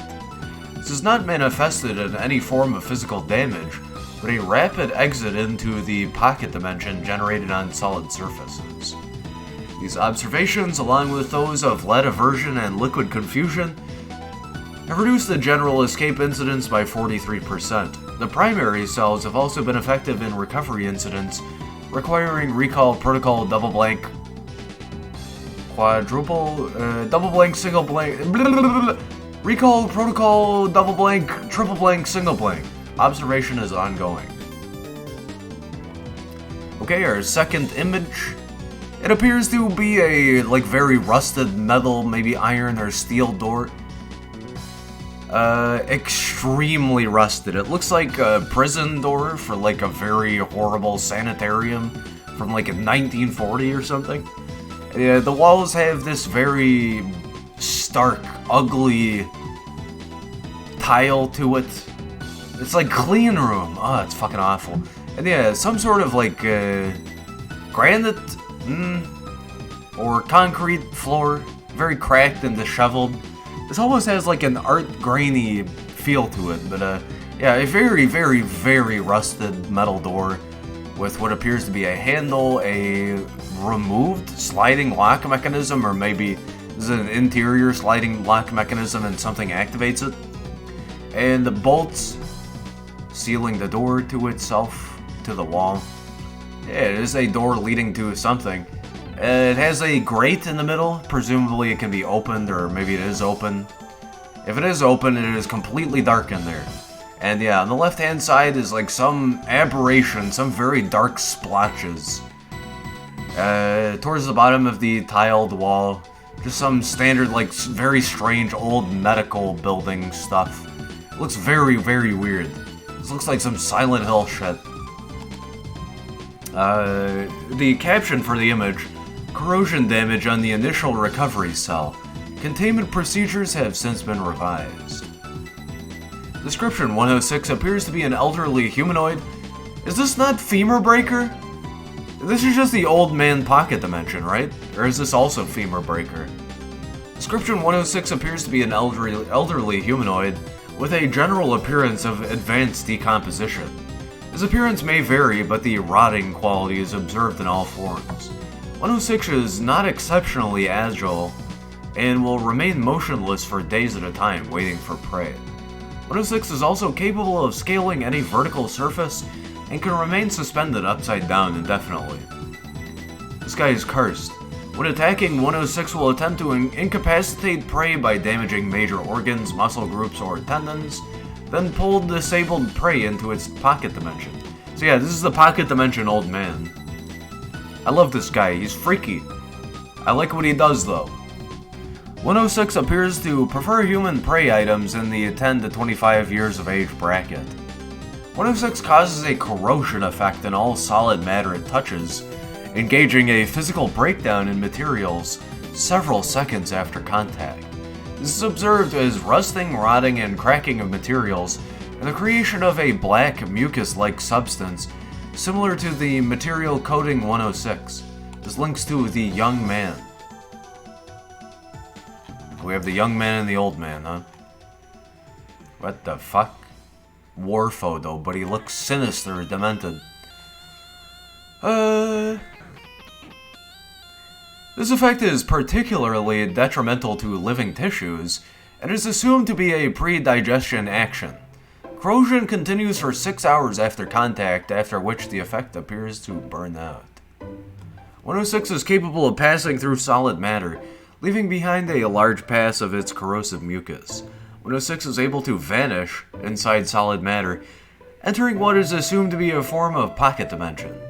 106 is then able to exit this dimension from any point connected to the initial entry point.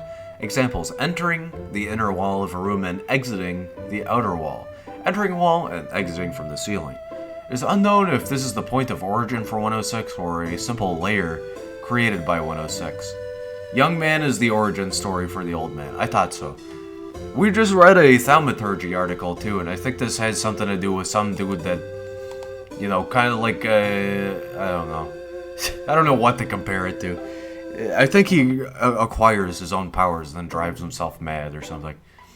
Limited observation of this pocket dimension that is shown is to be comprised mostly of halls and rooms with data expunged entry. This activity can continue for days, with some subjected individuals being released for the express purpose of hunting, recapture, data expunged. So unlike Secret Laboratories version, this one's quite smart with what it captures. Addendum, SCP review notes. Due to the exceedingly difficult to contain nature of 106, SCP is to be reviewed every 3 months or during a post-breach incident. Physical restraints are impossible, and direct physical damage appears to have no effect on 106. Current SCP as of double blank, quadruple blank revolves around basic observation and immediate response. Previous, more proactive special containment procedures have been recalled due to the events of breaches double blank, triple blank, double blank, single blank, and quadruple blank. But notes on behavior: 106 appears to go through long periods of dormancy, in which it will remain completely motionless for up to 3 months. The cause for this is unknown, however it has been shown that this appears to be used as a lulling tactic. 106 will emerge from this state in a very agitated state, and will attack and abduct staff and cause gross damage to its containment cell and the site at large. Recall protocol data expunged. 106 appears to hunt and attack based on desire, not hunger. 106 will attack and collect multiple prey items during a hunting behavior event, keeping many alive in the pocket dimension for extended periods of time. Yeah, that sounds like Secret Laboratory. Especially fucking Kraken capturing Strippin in their last group playthrough session. Oh my god, that was hilarious. He kept trying to barter with him, and Kraken just kept sending him back to the pocket dimension. 106 has no determinable limit. It appears to collect a random number of prey items during an event. This links to treats. Is this also linked to, like, young man, old man? Oh, there's the page if you ever want to pause. It was at rate plus 666. Nice.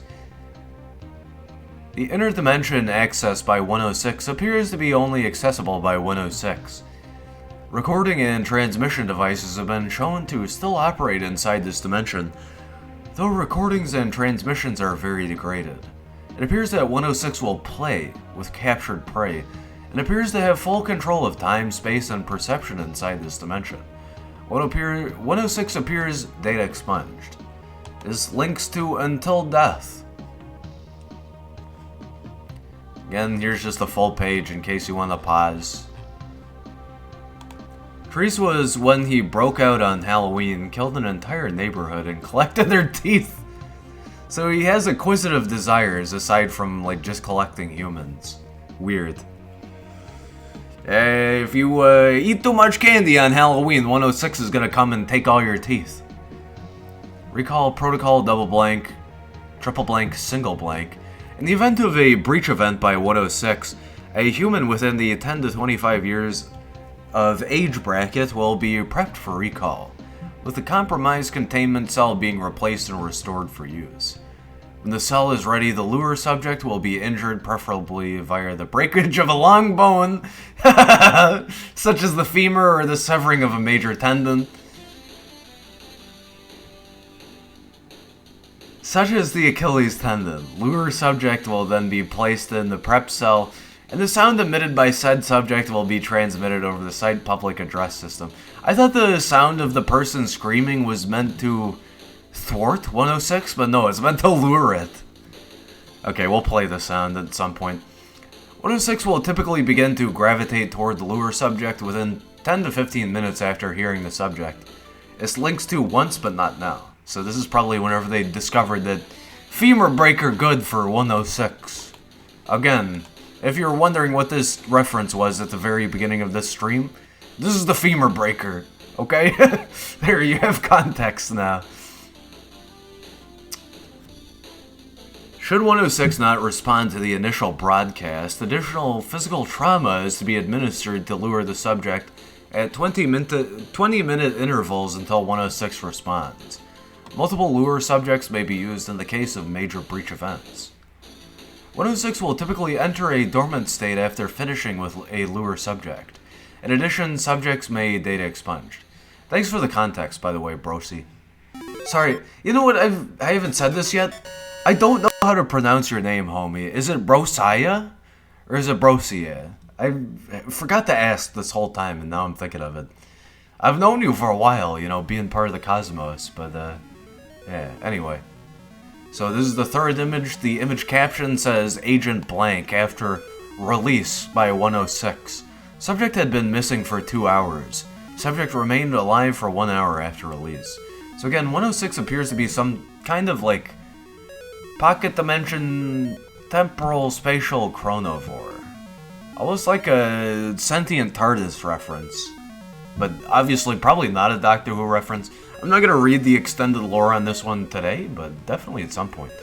This appears to be a desiccated corpse. Knowing context of a male screaming, he seems to be very rapidly aged. His skin missing a lot of water. He is very fucked up. Yeah, it depicts a pinkish to white humanoid face with the eye sockets, missing eyes. It appears the eyebrows are still intact simply because they are hair. And yes, the face is stuck in like a screaming position. Of course, hair has remained, but it does appear to have a tinge of gray to it. So again, like, focusing in on that aging stuff. The subject's ears appear to have detached from the lower part of his face. Maybe he was screaming so much that his mouth or his jaw detached? Because his left ear, if we're looking at the image from our perspective, the right side ear, appears to be a little too high up in levels of detached. It appears to be a desiccated, aged human corpse. If I, you know, gave mythos context, you know, whatever, occult stuff context, I would say this is a chronivore that ate this guy. In the background is just like a baby blue background with shadows right behind the subject, and what appears to be like a coat rack, a wooden coat rack with a metal hook to the left. I don't know what that is. Some like brownish with a curved black thing texture. Anyway, that's 106. We might as well play the 106 sound. I'm not gonna just do this and not play the sound. So again, I do this at the beginning of the stream, but also, if you're easily scared or like weak of heart or something, you might want to like at least mute for like, I don't know, 3 minutes. Anyway, let's listen to the FEMUR breaker. Do we want to do the Roblox animation version? Which one do we pick here? FEMUR breaker sound voice line, maybe? What is FEMUR breaker? I mean, we just found that out. There's an animation of it. Oh yeah, Fred Flintstone enters the FEMUR breaker. Okay, I'll save that one for last. Lego FEMUR breaker. There's gotta be like an animation. Whatever, let's do the fucking Roblox version, why not? Alright, 106 FEMUR breaker. I clicked to watch on... Okay. I thought it was loading at DuckDuckGo, even though I clicked to watch on YouTube. Is anyone out there? Hello? Please let me go. Let me go. God, this is so cursed. I just want to leave. This one fucking Please. sucks. Uh-oh.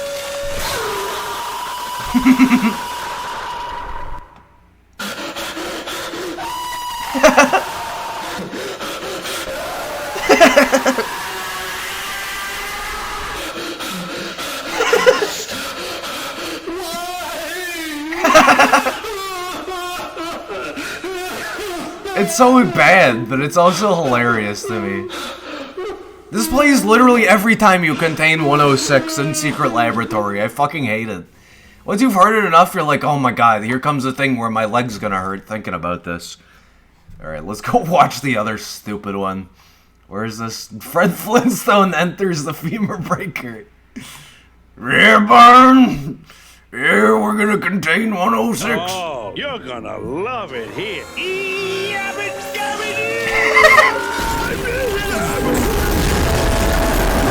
Okay. Whatever, dude. That's fucking weird. There's something else I wanted to share with that, but now I'm fucking lost. That was too silly. Anyway, let's move on to 107.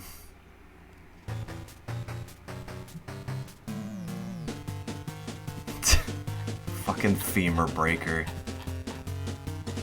Alright. 107, Object Class Safe. Special Containment Procedures. 107 poses no immediate threat, so long as it does not come into contact with any liquid.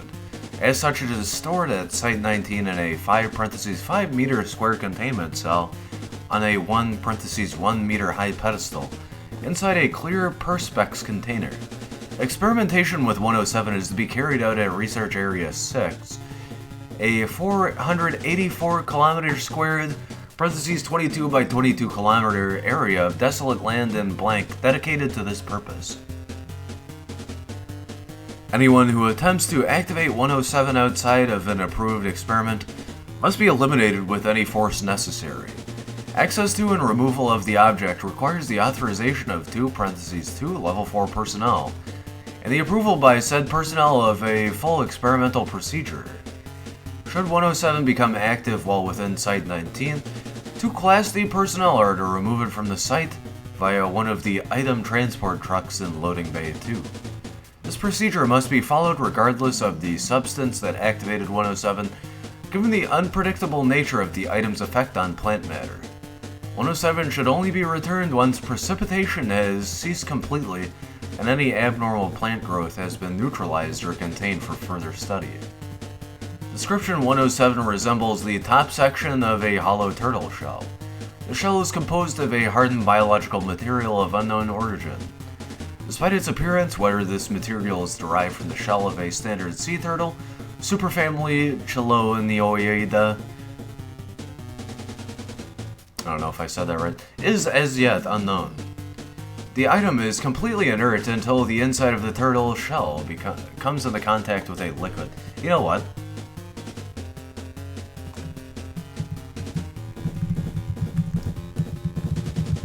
Let's get context on this. I think about this all the time, but I never do this. What's it gonna translate to? Oh, it's just straight up English. Alright, how do you pronounce this, Google?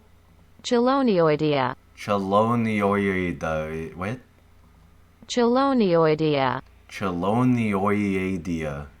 Sounds like too many syllables for what that is. Anyway, that is massively confusing. The item is completely inert until the inside of the turtle shell comes in contact with a liquid. When it does so, said liquid appears to be absorbed very quickly. Where the liquid drains to is unknown given the lack of visible pores on the inside of the shell. Once active, the red edge of the shell glows dimly, and the substance placed into the shell begins to precipitate in the atmosphere and fall as rain in the area of at least 0.5 meters, but less than 10 kilometers from the object.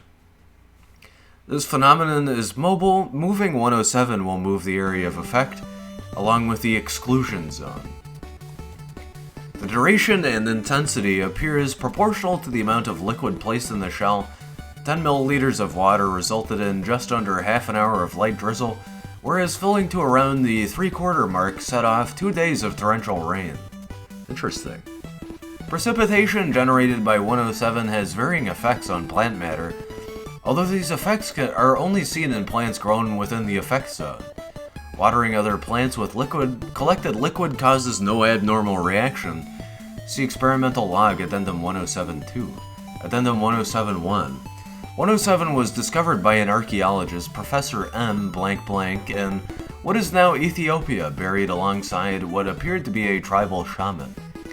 Carbon dating performed on the shaman's bones gave an age of around 18,000 BCE. 107 proved resistant to all attempts to obtain a sample, and therefore no concrete origin date can be determined. The Foundation became involved after intercepting reports of strange weather events at the dig, accompanied by unusual plant growth. Addendum 107-2. Below is a log of all tests carried out with 107. Strikethrough. Agents with ideas for sensible future testing protocols should contact me on Strikethrough. Feel free to test reasonably safe liquids with 107 and log your findings here.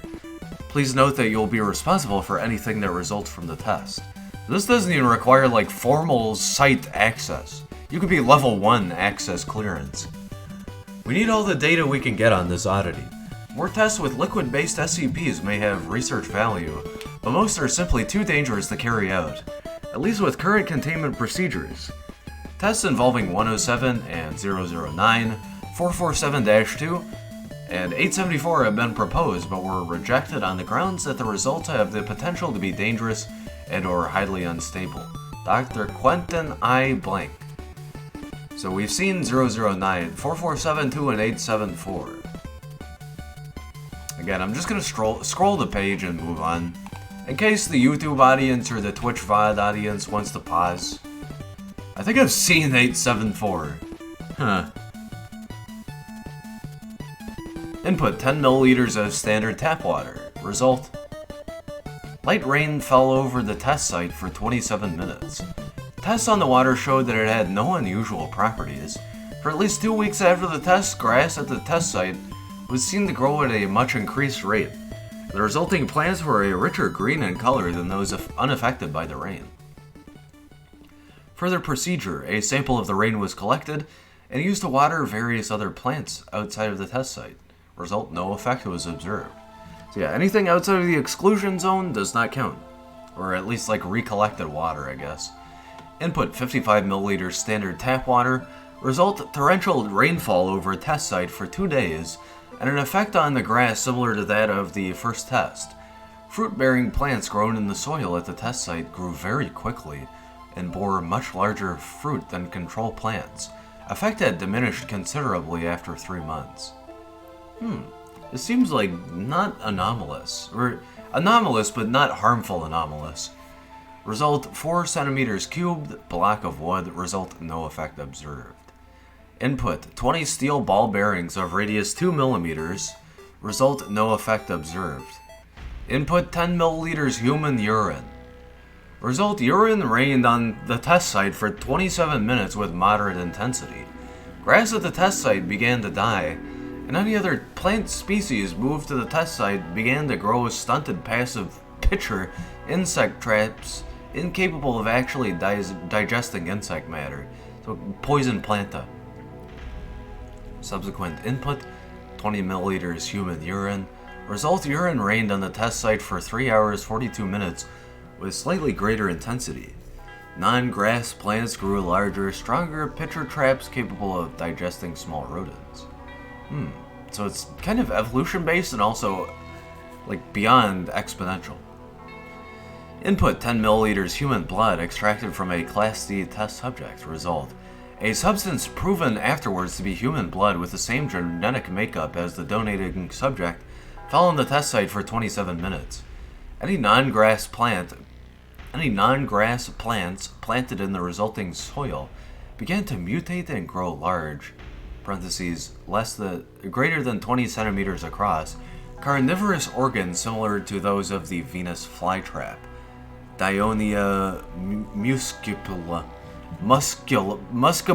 I can't fucking pronounce. Dionaea muscipula. When approached by Class D personnel, these plants were seen to data expunged. These organisms began to grow back after 2 weeks. Further testing with bodily fluids considered unwise. Carnivorous plants that murder humans. Input, 10 milliliters water with 5 grams steel ball bearings. Result, water was absorbed by 107, and the standard reaction was observed in plant matter. Ball bearings remained in the shell, evidently having no impact on the test. Input, 10 milliliters liquid cyanoacrylate adhesive. Result, all liquid was absorbed by 107 and partially cured cyanoacrylate fell on the test site for 18 minutes. So the complexity of the material might affect how long and how forceful it is, too. It is likely that the reduced duration of effect was due to curing of the adhesive whilst inside 107. Okay, yeah. Physical process. Plant matter grew sticky coating later identified as cyanoacrylate derivative. The coating was very effective at trapping insects and preventing them from damaging plants. Input, 10 milliliters fresh orange juice. Ooh, I want this. Result, standard precipitation pattern, 27 minutes of drizzle. Fruit-bearing plants moved to the testing site began to grow an unknown citrus fruit, irrespective of plant species and despite the cold conditions. No ill effects observed from consumption of the fruit. Samples have been taken for further testing. Hey, make sure you pick me up more of those anomalous oranges when you go back to work, honey. Input, 2 milliliters human saliva provided by a Class D test subject. Result, substance later proven to be human saliva fell on the test site for 8 minutes. Non-grass plants moved to the test site grew small, parentheses 2 to 5 centimeters, spherical sacs along stems or thin branches. When the plant was approached by the test subject, the sacs violently expelled a saliva-like liquid toward the subject. It's like Mother Nature spitting back on you. Subject reported no illness or injury. Augmented plants began to die within 3 days. Interesting. Some flora evolution manipulation. Input, 10 milliliters, 99.999% isotopically pure heavy water, dihydrogen oxide. D2O. What am I saying? What is D? Whatever. Parentheses D2O. Result, standard precipitation pattern, 27 minutes of drizzle. Mass spectrometry of samples revealed a deuterium abundance of roughly 154 parts per million, which is standard for natural water. So they couldn't reproduce deuterium with this method. That's interesting, though. Input 5 milliliters elemental mercury. Result sample began to be absorbed, but then was re-exuded. Huh. It didn't like that. Colonian ectoentropic meteorological, organic, safe, skeletal. Alright, let's move on to 108. 108 prayers. Alright, relatively short article. I don't remember 108. This might be all new stuff to me now. Because I've seen like various other articles, but sequentially I've only read up to 100 something. The caption for 108 says interior view of SCP-108. It appears to be what looks like a subway, but is not a subway actually. It just looks like an underground corridor. A very, very well designed underground corridor. It appears to be all concrete, lots of lights lining the left side, and what appears to be just machined out concrete pillars to maintain stability, and in the distance maybe what appears to be staircase leading up into a regular aspect of a building. This could be the area that goes into elevator shafts, like an elevator shaft maintenance room or something. Maybe like a main support beam area of a larger building.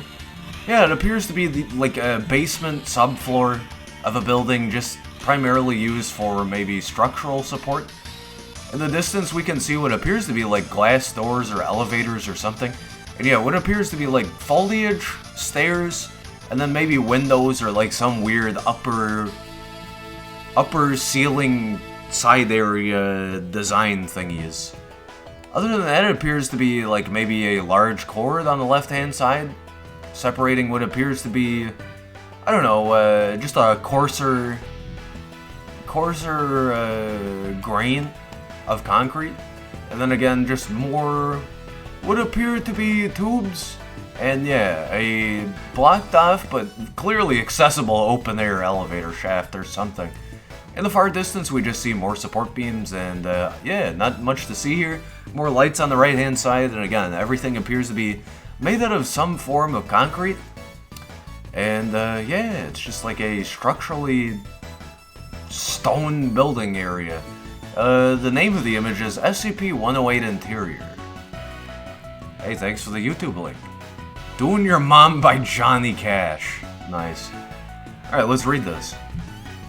Item number 108, Object Class Safe, Special Containment Procedures. 108 is contained entirely by Subject 1081. 1081 should be contained in a standard containment cell measuring 3 meters by 3 meters, furnished with whatever items are requested unless said items compromise security.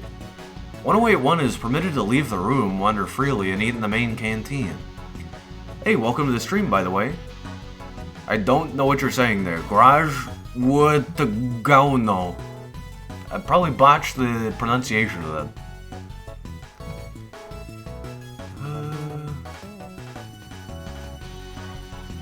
Medical examination to be performed on 108, Subject 1081 daily. Filters to be changed as necessary. Description 108 is accessible through the nostrils of 1081. What? Subject is an African American female, 51 years old. See Addendum 1081. Who was previously employed as a cashier at blank blank blank, a small town hardware store in blank, Kentucky. Since single blank, double blank, quadruple blank, 108 has been housed at Site 17. Endoscopic examination of 108 reveals that the area accessible via the subject's nostrils is not the human nasal cavity, but rather a bunker system of Nazi German construction dedicated to the production and maintenance of World War II era Messerschmitt Me-262 fighters? Why do you have Nazi Germany in your nose? Exploration via a robotic endoscope reveals that the bunker system has internal dimensions of approximately 2 kilometers by 4 kilometers, with the long axis parallel to the main entrance/exit portal. While the exploration is by no means complete, 108 is believed to contain hundreds of airframes under construction on its assembly line, as well as 3 completed aircraft. There's also a large quantity of human remains in the complex, particularly concentrated around the entry/exit portal, with the corpses of Nazi officials, military personnel, Hitler Youth, and civilians, possibly Ukrainian slave workers, in an advanced state of decay. What the fuck is this article? Evidence of a firefight near the entry/exit portal supports the hypothesis that the German military personnel were swarmed by the civilians and were killed in the ensuing struggle. Some corpses show signs of cannibalism. Is this like a fucking TARDIS? Like a Nazi nose TARDIS? Fucking sentient Nazi bunker. Robotic endoscopic exploration continues, and high-discharge LED lighting, assembled piecemeal using the ship-in-the-bottle technique, has been deployed. What the fuck? This guy tolerated an entire complex being built through his nose. Endoscopic examination of the interior of 108 reveals a large hangar door area with a kind of double airlock with blast doors large enough to admit 2 fully assembled fighters. So what, they're gonna send a fucking fighter jet out of this dude's nose? Or human female? Oh, sorry, female. Dude is non-gendered anyway. A production line exists which would allow damaged fighters and deliveries to enter on one side of the hangar door, and finished fighters to exit on the other side. Turning the endoscope head 180 degrees reveals the open doorway as an area of total blackness with 2 nostril-shaped penetrations in it. One nostril-shaped penetration is connected to whichever nostril is emitting the endoscope, and the other is connected to the interior of a human nasal cavity. What the fuck? So he has a normal nose, or she has a normal nose too. DNA testing reveals the nasal cavity belongs to the subject. The black area is impenetrable and absorbs all wavelengths of light that the endoscope can carry. The black area is elastic and yielding when probed. Apparently, the portal system is a unique 3-way arrangement. If the outside world is designated A, the interior of the ME-262 factory is B, and the subject's nasal cavity is C, then traffic is as follows. Dot. Anything including gases and light going from A end up in B. Dot. And items going from B end up in C. Dot. Items going from C end up in A. Presumably in 1944, it was intended that C and A were to be the interior and exterior of a double hangar at the Tempelhof based on the architecture of the hangar doors. Addendum 1081. Subject claims that she was training to perform the human blockhead magic trick in preparation for being a clown at a children's birthday party. After hammering a 4 cm long galvanized iron nail into her nasal cavity, she lost her grip on the end and dropped it inside her nose. Immediately she noticed a god-awful musty stench and experienced nausea and disorientation. Blowing her nose had no discernible effect and left no residue on tissues. She was able to breathe normally through her nose. After about 3 days, subject got used to the hell's asshole smell and performed at the children's party to the delight of her nephew. This is so weird. Approximately a week later, after ignoring numerous complaints about the smell of her breath, subject was diagnosed with pneumonia and placed on a course of roxithromycin. Pneumonia responded to antibiotics but recovered a week later. Her general practitioner also noted that nasal examination with an otoscope showed simply blackness rather than the inside of the nose. After admission to hospital with chronic pneumonia, examination with a 1 meter fiber optic endoscope allowed the endoscope to be threaded in almost the full meter. The attending ENT noted that he appeared to be seeing a Nazi eagle badge through the endoscope. Subject examination notes were kept in a digital patient management system and intercepted by the Foundation in a routine blank hyphen blank hyphen blank hyphen blank hyphen blank sweep. What? The subject was recorded without incident by Task Force Epsilon 9 disguised as high-risk warrant team officers in a pre-dawn raid in June of 19 blank. By the end of the cleanup operation of the GPENT, 11 hospital personnel and 2 civilians were terminated. Typical older Foundation, just fucking killing people. The subject was examined by Foundation staff and provided her with air filtration units which could be passed through her nostrils piecemeal and assembled like a ship in a bottle. The filtration filling must be removed on a regular basis when it gets expended, roughly once a week, as the subject is essentially inhaling the atmosphere of a formerly sealed Nazi mass war grave. What the fuck? No wonder why your breath smelled like ash. You had corpses. Corpses in their mouth and nose. Although initially hostile towards the Foundation, the subject has responded well to enhanced psychological conditioning protocols and now accepts her situation. A plan has been proposed in line with the backing up of all critical Foundation data at Site 62 and 108. Data could be written onto micro SD cards or similar compact non-volatile media and inserted into the subject's nostrils, provided some way to house the subject in a safe location is assured in the event of an XK class scenario. Yes. Putting all of the data of the world in the Nazi bunker in this lady's nose.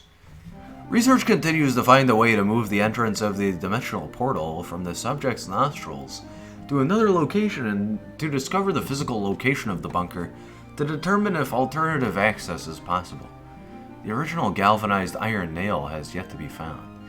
So, she had brain damage and randomized a Nazi bunker as her SCP ability into her nose. What the fuck? Talk about brain damage. Live humanoid military portal, safe, structure. Alright, let's move on to 109. Almost done for the night. Kind of a shorter one again. Alrighty then. Item number 109, Object Class Euclid C, Addendum 1091. Special Containment Procedures 109 is currently located in Non-Critical Storage Unit 7 and requires no active monitoring.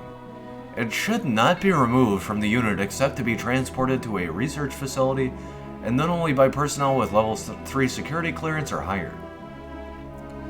When replacing 109, personnel should ensure that it is firmly closed and that it is placed on the molded pedestal in the upright position.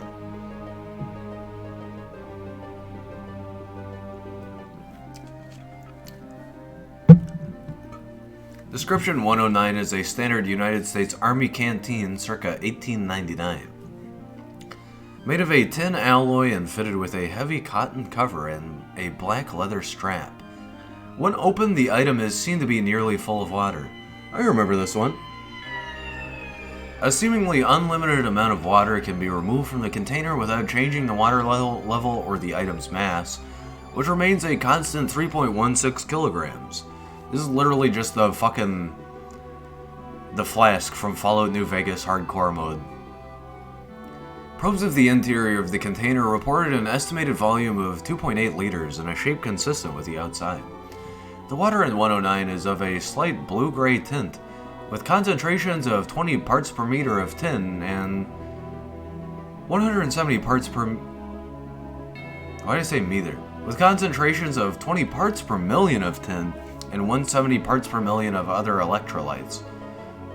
The water remains at a constant temperature of 19 degrees Celsius, but can be heated or cooled when moved to another container. Addendum 1091. Upon the item's delivery to Site 19, it was given the object class of Safe. As tests were conducted on the item, uncertainty surrounding test results prompted General blank blank to upgrade the object class to Euclid. Addendum 1092. Recently, a request was filed and granted by Dr. Blank for permission to water an okra plant growing in his office with 109. Staff should be notified that Dr. Blank uses 109 for this purpose for a small time every Friday.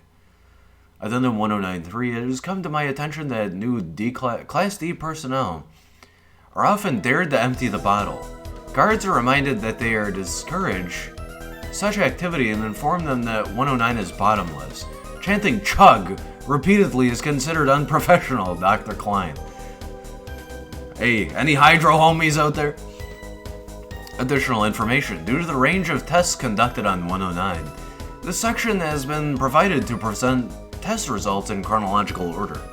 Dates have been withheld for confidentiality. Okay.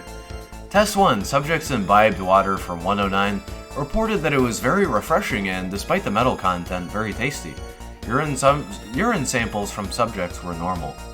Test 2 follow-up test to Test 1 had subjects dehydrate themselves for 1 full day before imbibing water from 109. Test remains unfinished as subjects were unable to provide the urine samples. Test 3, subject bathed in water from 109. Subject reported increased energy and a much improved complexion following the bath. Test 4, Streptococcus bacteria cultured in water from 109 thrived and multiplied quickly.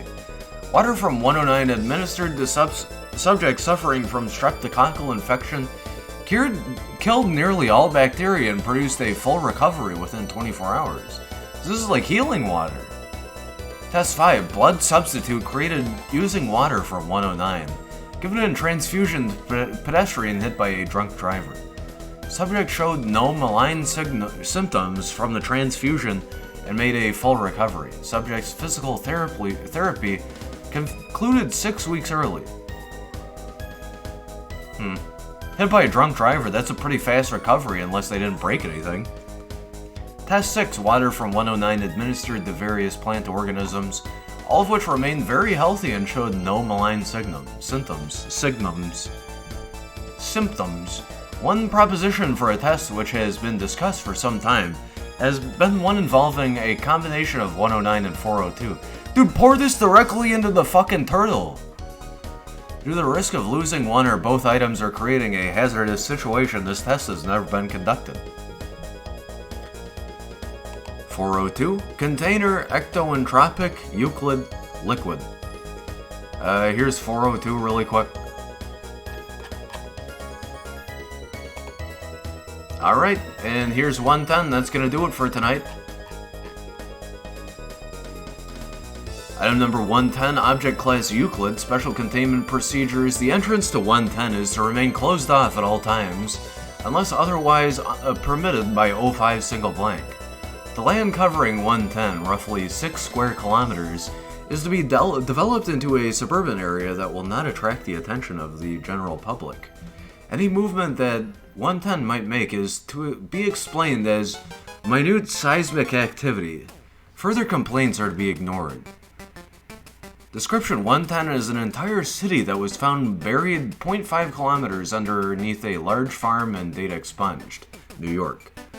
Survey teams 2 and 3 concluded that the amount of surface area that the city is buried under covers approximately 6 square kilometers. Numerous items of high interest have been discovered within 110 and will henceforth be labeled as 110 XX. Known history of 110, 1108-19 double blank. A large earthquake occurs in rural New York, far from any city centers. The only casualties were a man and his dog, so no significant media attention was given to the event. 1505-19 double blank. Minor earthquakes continue to occur in 110's general area. The U.S. federal government dispatches a team of geologists to the site to determine the cause. Results come back inconclusive. 1605-19 double blank.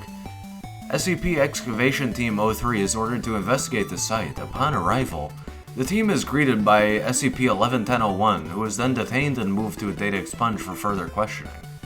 2405-19 double blank. Information gained from 1101 and SCP triple blank reveal that there has been a large temporal disturbance in the area of 110 that has been causing earthquakes due to displacement of soil and rock. Another SCP excavation team is sent to the site. 0902-20 double blank. After many months of work, SCP excavation teams 04 and 05 are only able to reveal the strong impenetrable concrete-like shell of 110. Investigation is halted until further information becomes available. 2507-20 double blank. Due to the recent decoding and decryption of the files contained on SCP triple blank, schematics of 110 have become available. Excavation teams 04 and 05 are sent back on site to locate the primary entrance of 110. 0408-20 double blank. The entrance to 110 has been discovered, and the excavation teams are immediately met with what can only be described as a foul odor.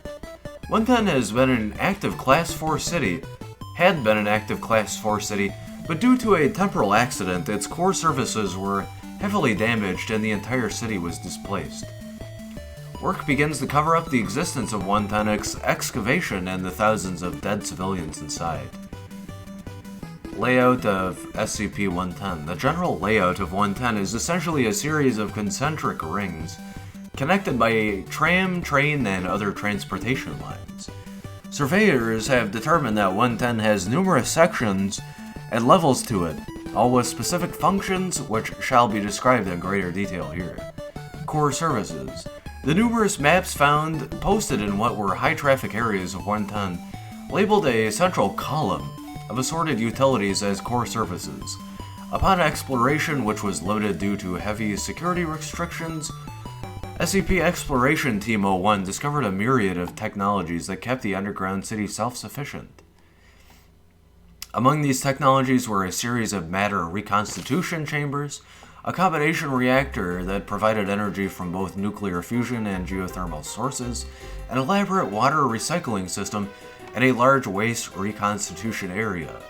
The core is surrounded by numerous elevators and emergency stairwells.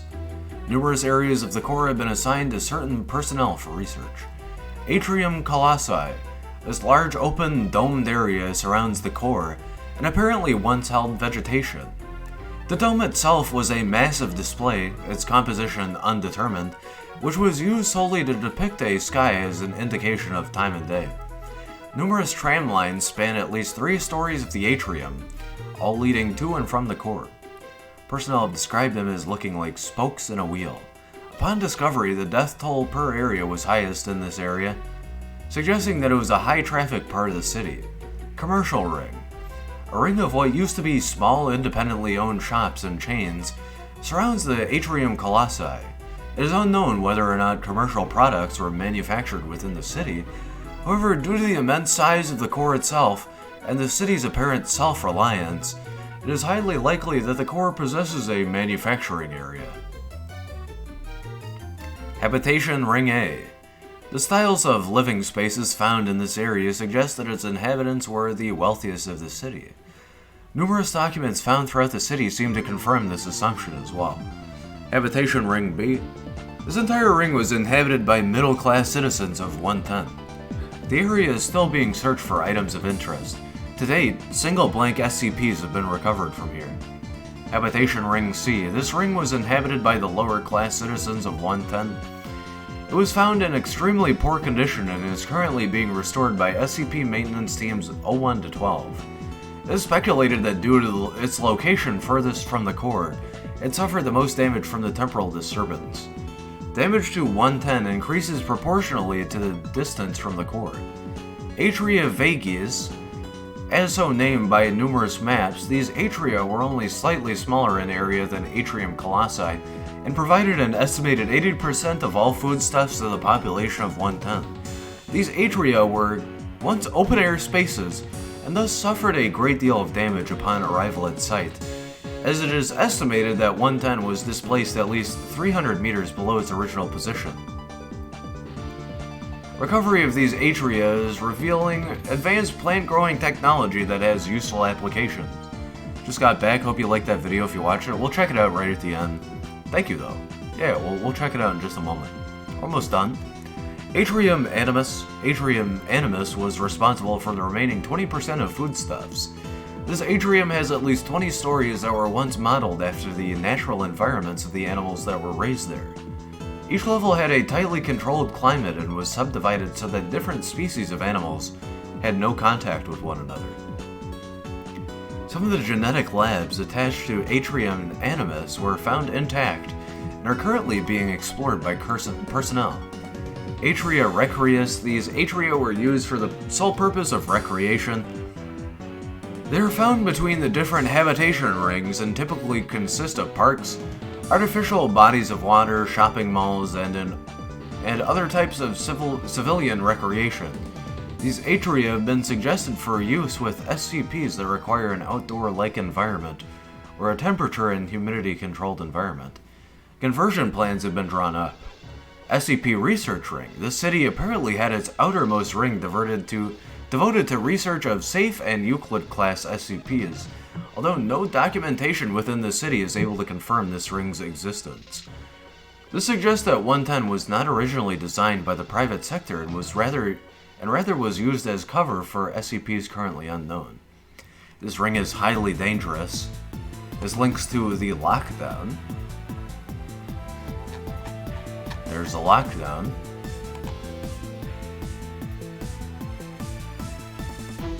As it has suffered the most damage out of all sectors of 110, thus potentially freeing some of the more dangerous SCPs.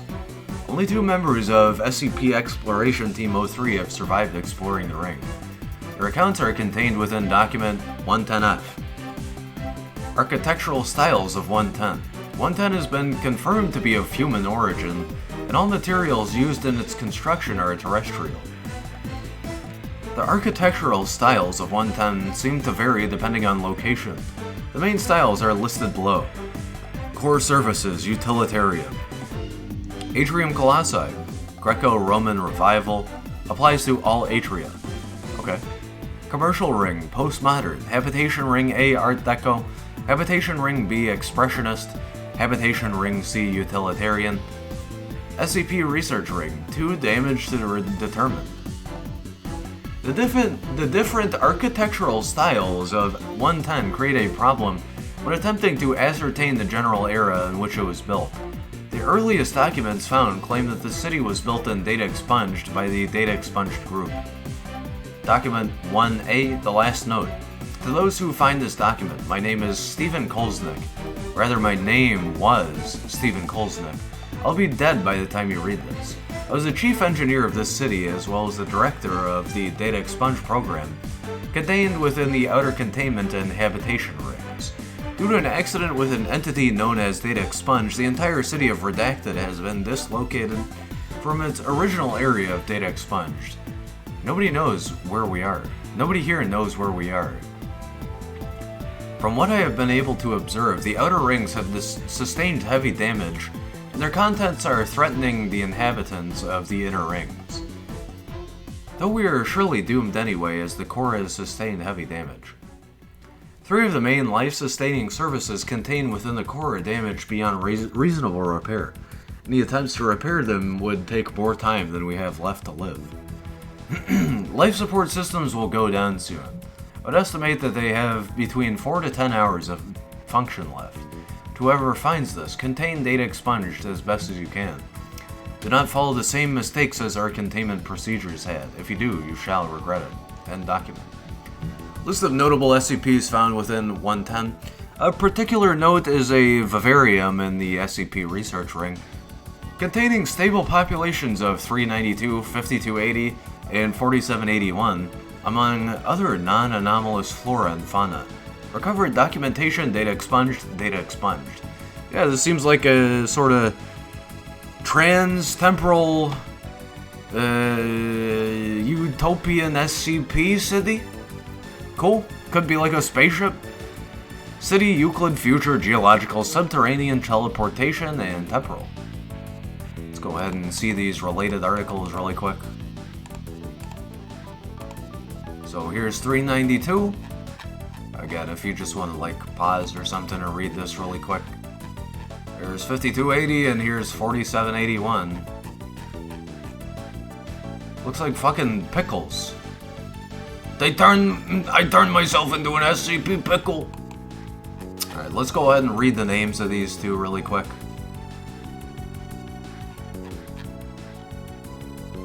So, 101, Hungry Bag. 102, Property of Marshall, Carter, and Dark Limited. 103, The Never Hungry Man. 104, The Lonely Ball. 105, Iris. 106, The Old Man. 107, The Turtle Shell. 108, Extra Dimensional Nasal Cavity. 109, Infinite Canteen. And 110, Subterranean City. I don't know how you can read out loud for this long. It's pretty impressive. I can go for an hour or so, but not this long. I used to love getting called to read stuff in class.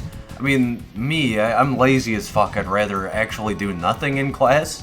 But every time I got called, I'd always relish the fact that I was asked to read. It was fun. Doing Your Mom by Johnny Cash. Let's end the stream with this.